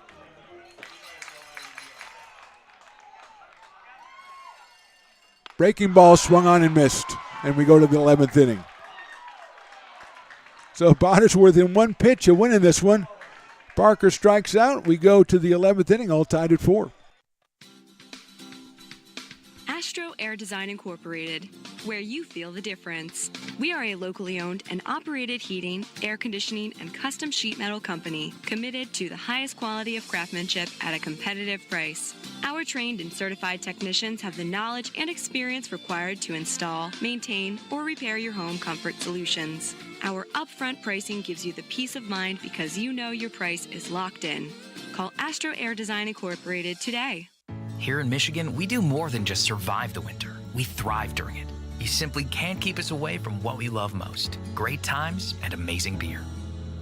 The snow transforms the landscape and lays the path for adventures yet to be had. Trails ready to be explored, and freshly groomed hills ready for the first run of the day. And later, as the sun descends, it's time to unwind with great conversation and even better friends. Experience a taste of Michigan winter with Founders Brewing Company, born and brewed in Michigan.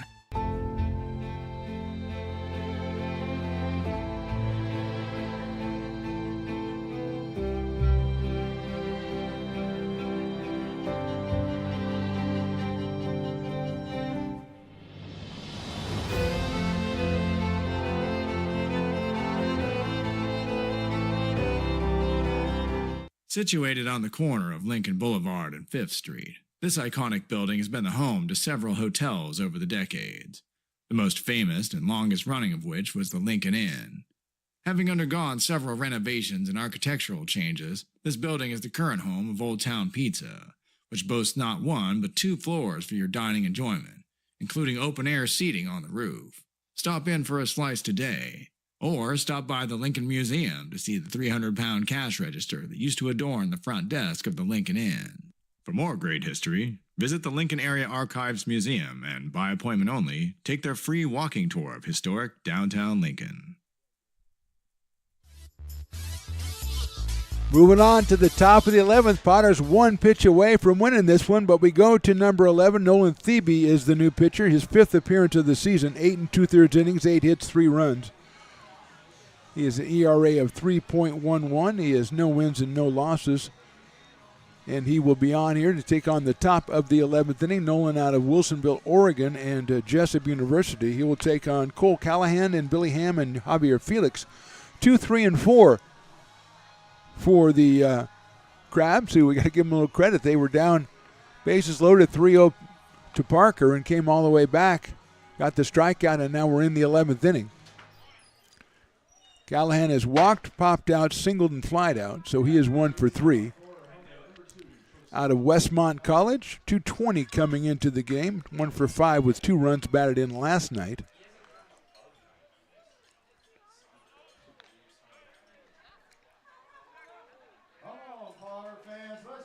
Thebe with 8 strikeouts and 5 walks in 8 2/3 innings. So the Potter fans who have hung out, which a lot of Potter fans have hung out on a Wednesday night, and I think I can give them all a note that they don't have to work tomorrow if that is a concern. I would be glad to sign off on that. If the Potters win. If the Potters don't win, I don't know if I can go that far. So here's Callahan. Oh, we're doing the international rules, so we have a runner out at second base. That is Jet Ruby.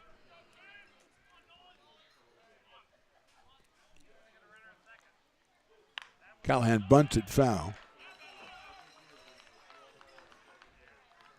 So the international rule in the 11th inning, runner at second base.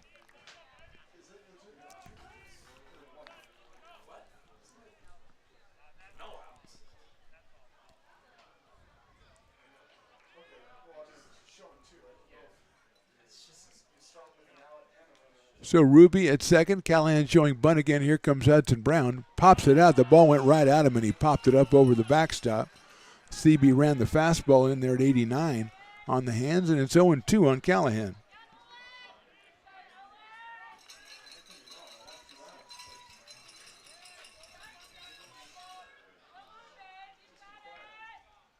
Oh and 2 now on Colin Callahan.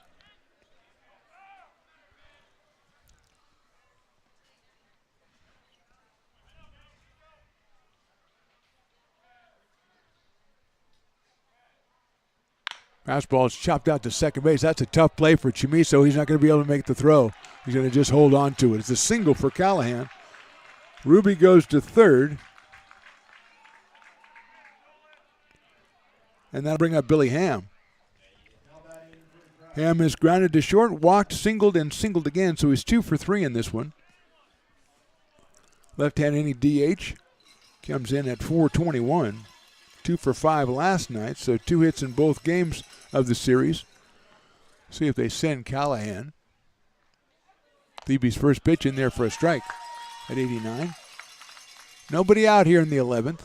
Starting off the international rules, which means a runner placed at second base. The last out that was made, that was Jet Ruby to end the 10th inning, so he's now at third base, and the infield single for Callahan.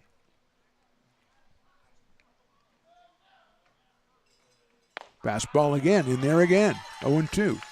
This one at 90 from Nolan. Potter's playing the infield even with the bag at third. Double play depth in the middle, and of course Brown holding the runner on at first base.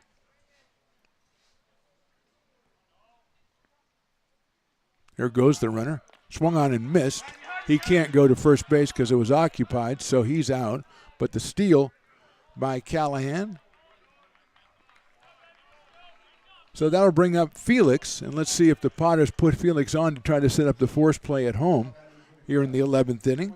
That would bring up Troy Harding, who has been one of the best hitters in the first 2 games for the Crabs.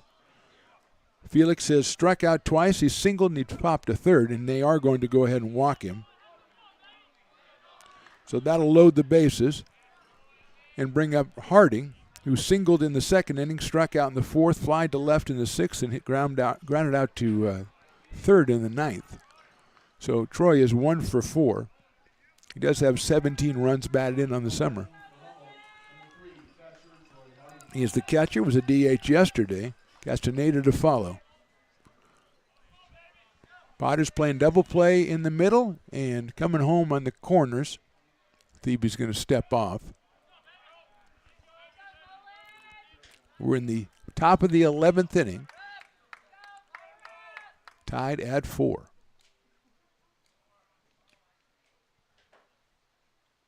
Fastball swung on, fouled at the plate. Big cut by Troy Harding. 0-1. Willie getting some good cowbell action for late in the night. Usually you get 9:46, you're not going to get the cowbells, but they're out there.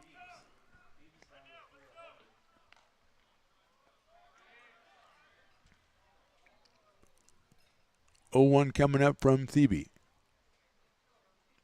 Fastball swung on and missed, just threw it right by him there at 90 miles an hour. 0-2 on Troy Harding. Victor Castaneda to follow. Cowbell's doing their job out there, trying to get a strikeout here. Be huge for the Potters. 0-2 coming up. Swing and a miss, but the ball gets away, but the runner's going to have to stay at third base, not far enough for Ruby to try to score. So the strikeout recorded by Thebe.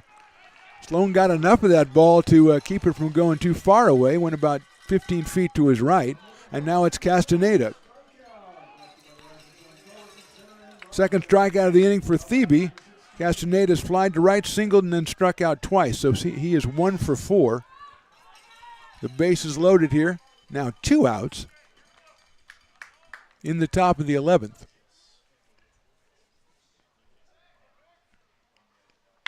High fly ball, deep foul into the deep parking lot. Hopefully no cars out there because that one would find a car. That was where that was headed. Probably not Raleigh the Engineers, though, because I don't know he drives a car. Do you have a car here? No, I didn't think so. It just erases any problem of getting hit by a foul ball. He just didn't have a car. That's pretty good. 0-1.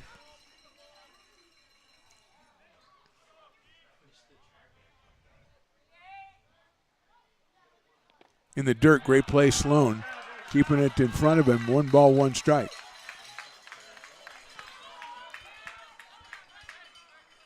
Jahee Lee would follow, but it's about Castaneda right now and Nolan Thebe and the Cowbells because they're a rockin'.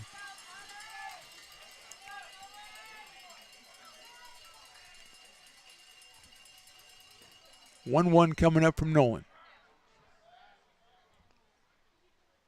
High fastball, 2-1.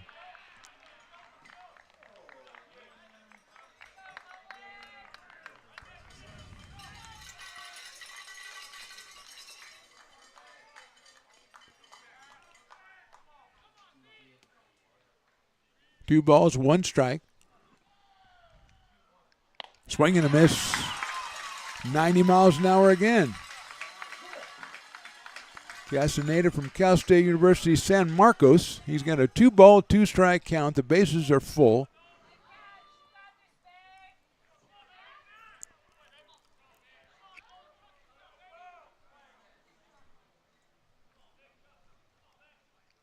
Two coming up. High fly ball right side. Second baseman Chamiso is in foul territory and makes the catch for the out. No runs for the Crowds. We go to the bottom of the 11th inning. Pardos will get a runner at second base to start it. We're tied at 4.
Bottom of the 11th inning.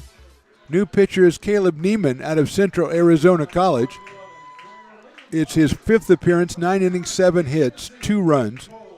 ERA of 2, 11 strikeouts and 3 walks.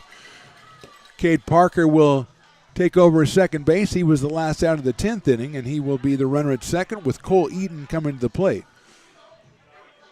The Crabs were not able to sacrifice their runner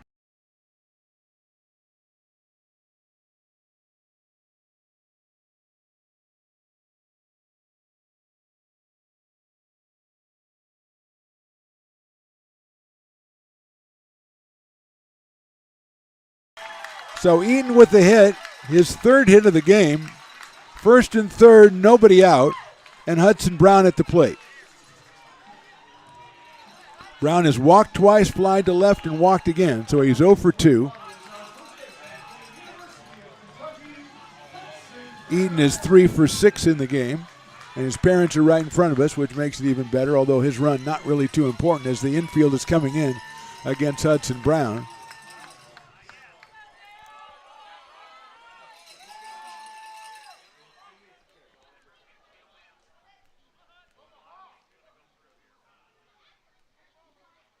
Brown fouls it back to the screen. Neiman at 90 miles an hour. Hudson followed by Jake Tandy, but he wants to end it right here and give the Potters their second win in this series and their second win in the PEL.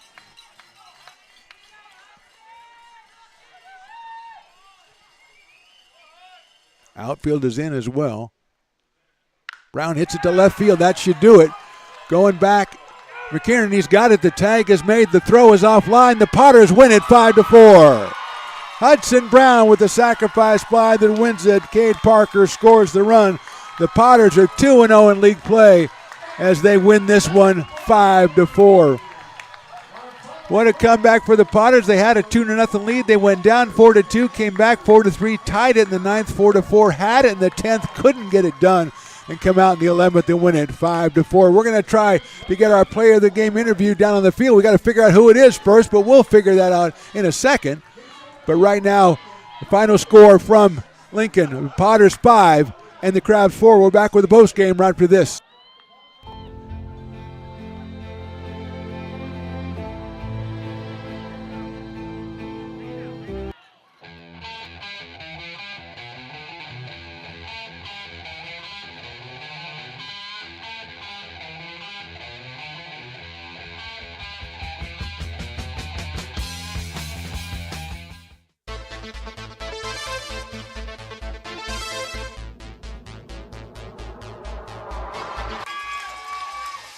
Pass flung on and missed. He got him on strikes at 86, the off-speeder. Bruno strikes out the side. Potters get the win 8-5.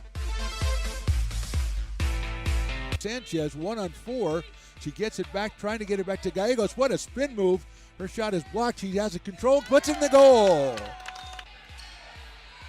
Witt trying to set it. She sets it over for Marley Harrison, pokes it over. Short set for Barrios, and her slam goes out of play. He's going to look that way. Now he's going to duck down the middle. He's got a guy wide open at the 18 kid. That's Robert Freeman. And Robert's trying to make a couple of moves. He comes back to the 15, comes down to the 10. He gets a block to the 5. Funny, but I wanted to ask you about that because I remember you doing that show, and you kind of. Go ahead. That's our new show. Really nice. Yeah, Beneath One Fern is what we call the show. Yeah, Between a Flower. Yes. Well, we're working on workshopping the title. Yes. Ooh. Well, you may not see that $10 again, my friend. That woman does not like to fork over the cash. I heard him say he'd pay you next Tuesday. So, that's right. I didn't bring pad and paper, so I don't know what to tell you what's going to happen when I come back. First of all, I got to take notes. We may end up in one, especially on this episode of the Stones and Toys Show. Oh, snap.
When it comes to your home's maintenance and repairs, Jeffers Resource Group has you covered.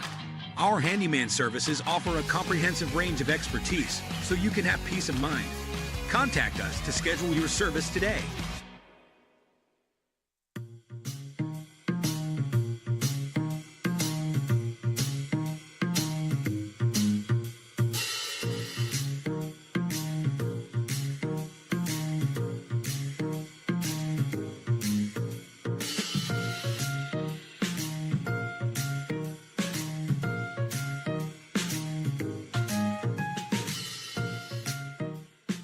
Potters fans, want to keep restoring and renovating historic McBean Stadium? Now you can become a member of Friends of McBean. Annual membership start at $50. Get a 4th of July Potters t-shirt and 4 Potters tickets. Become a member now at friendsofmcbean.org.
Welcome back to the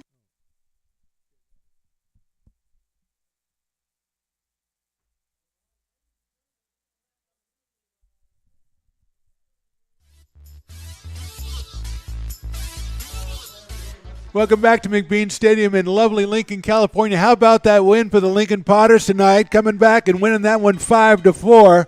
Our Old Town Pizza player of the game is Hudson Brown. Hudson, congratulations on the sacrifice fly. Congratulations on the win. Thank you, I appreciate it. Well, actually, tell me about how you guys were doing on the bench. You get the lead 2-0 in the first inning, and then you're trailing. You come all the way back. Tell me about the 9th inning when you tied it, then the 10th inning when you almost won it, and then the 11th inning when you did. I think it started with J.R. Freethy. Coach pulls him in. He's been sitting all game. He comes in cold, gets a clutch hit to get us going, and new guy, Zach Chamizo, and he comes up there and has another clutch knock, and we were able to score J.R. from that, and from then on we had our momentum back. Oh, I was going to say look out because I saw that coming. I'm sorry. I should have said that. So, Hudson, you've been out here for a little while. How do you like Lincoln, California? It's beautiful. I love this town. I love all the people in it. Everybody's been really good to me so far, and I appreciate that a lot because it reminds me a lot of home, and it's really nice. So I appreciate all you guys listening for that. I'm enraptured by the name. You're from Olive Branch, Mississippi. Is that correct? That's right. Yes, sir. And compare that now. Is Lincoln a big metropolis compared to Olive Branch, or how big is Olive Branch? No, so they're very similar. In fact, Lincoln's honestly a little smaller than Olive Branch. It's not. Olive Branch is like a kind of a suburb of Memphis, and we got a pretty good population. So there's a lot of people in town, and a lot of people who root for me, and a lot of people that I root for. Of course, a lot of my friends are out playing summer ball right now, and I'm always keeping up with them. They're keeping up with me. So it's really nice being able to go back and forth and talk to everybody throughout the summer, see how everybody's doing. So it's really nice. But Lincoln's a lot like that, and that all these people are always checking in on you. They're asking how you are. You tell them you're with the Potters, and their eyes light up. They're like, oh, my goodness, we love coming out to y'all's games. It's awesome. So I really appreciate the people out here in Lincoln. Did anybody reach out to you after that 3-run home run last night? Yeah, I had a pretty good a lot of my family was reaching out for me, congratulating me. So it's been a long time coming. I really appreciate it for them. So. Well, last question for you. The home run last night was to right, but I noticed you hit the ball a long way to left field, especially the last couple of nights when you're really barreling it up. Is that something you usually do? I don't try to hit a ball a certain place. I think that's how you start getting into slumps and trying to do too much. So I usually just try to go with the pitch and keep it simple. Don't try to do too much and just focus on doing your job. So if that's where the pitch wants me to hit it, that's where I'm going to hit the pitch. So it don't much matter to me. Hudson Brown, you're our player of the game. We thank you for being part of the interview process. It was really a pleasure getting to know you. Congratulations and good luck the rest of the season. Yes, sir. Thank you. Potter up. There you go. Potter up. Thank you, Hudson Brown.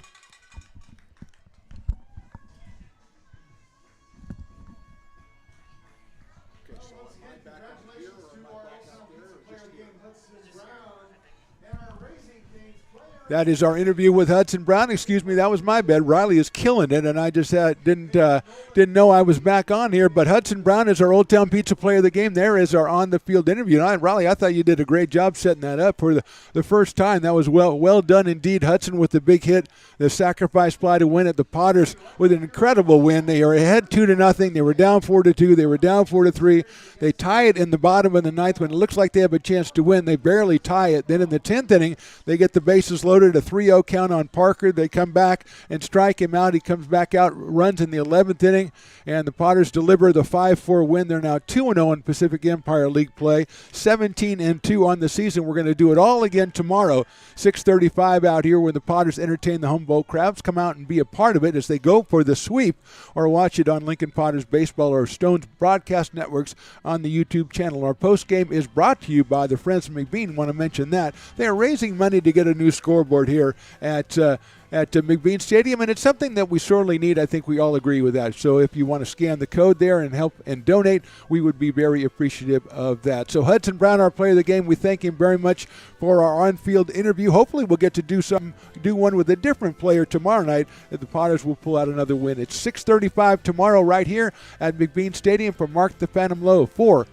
Riley, the engineer, for Willie Preston, for Carson, for Jason, for Nia, who helped us set up that interview. Everybody, thank you very much. We'll see you next time.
You're my heaven, and I'm your hell. She's my weapon, and I can tell you're falling. I'm not here to sell. Get off my level and in my spell.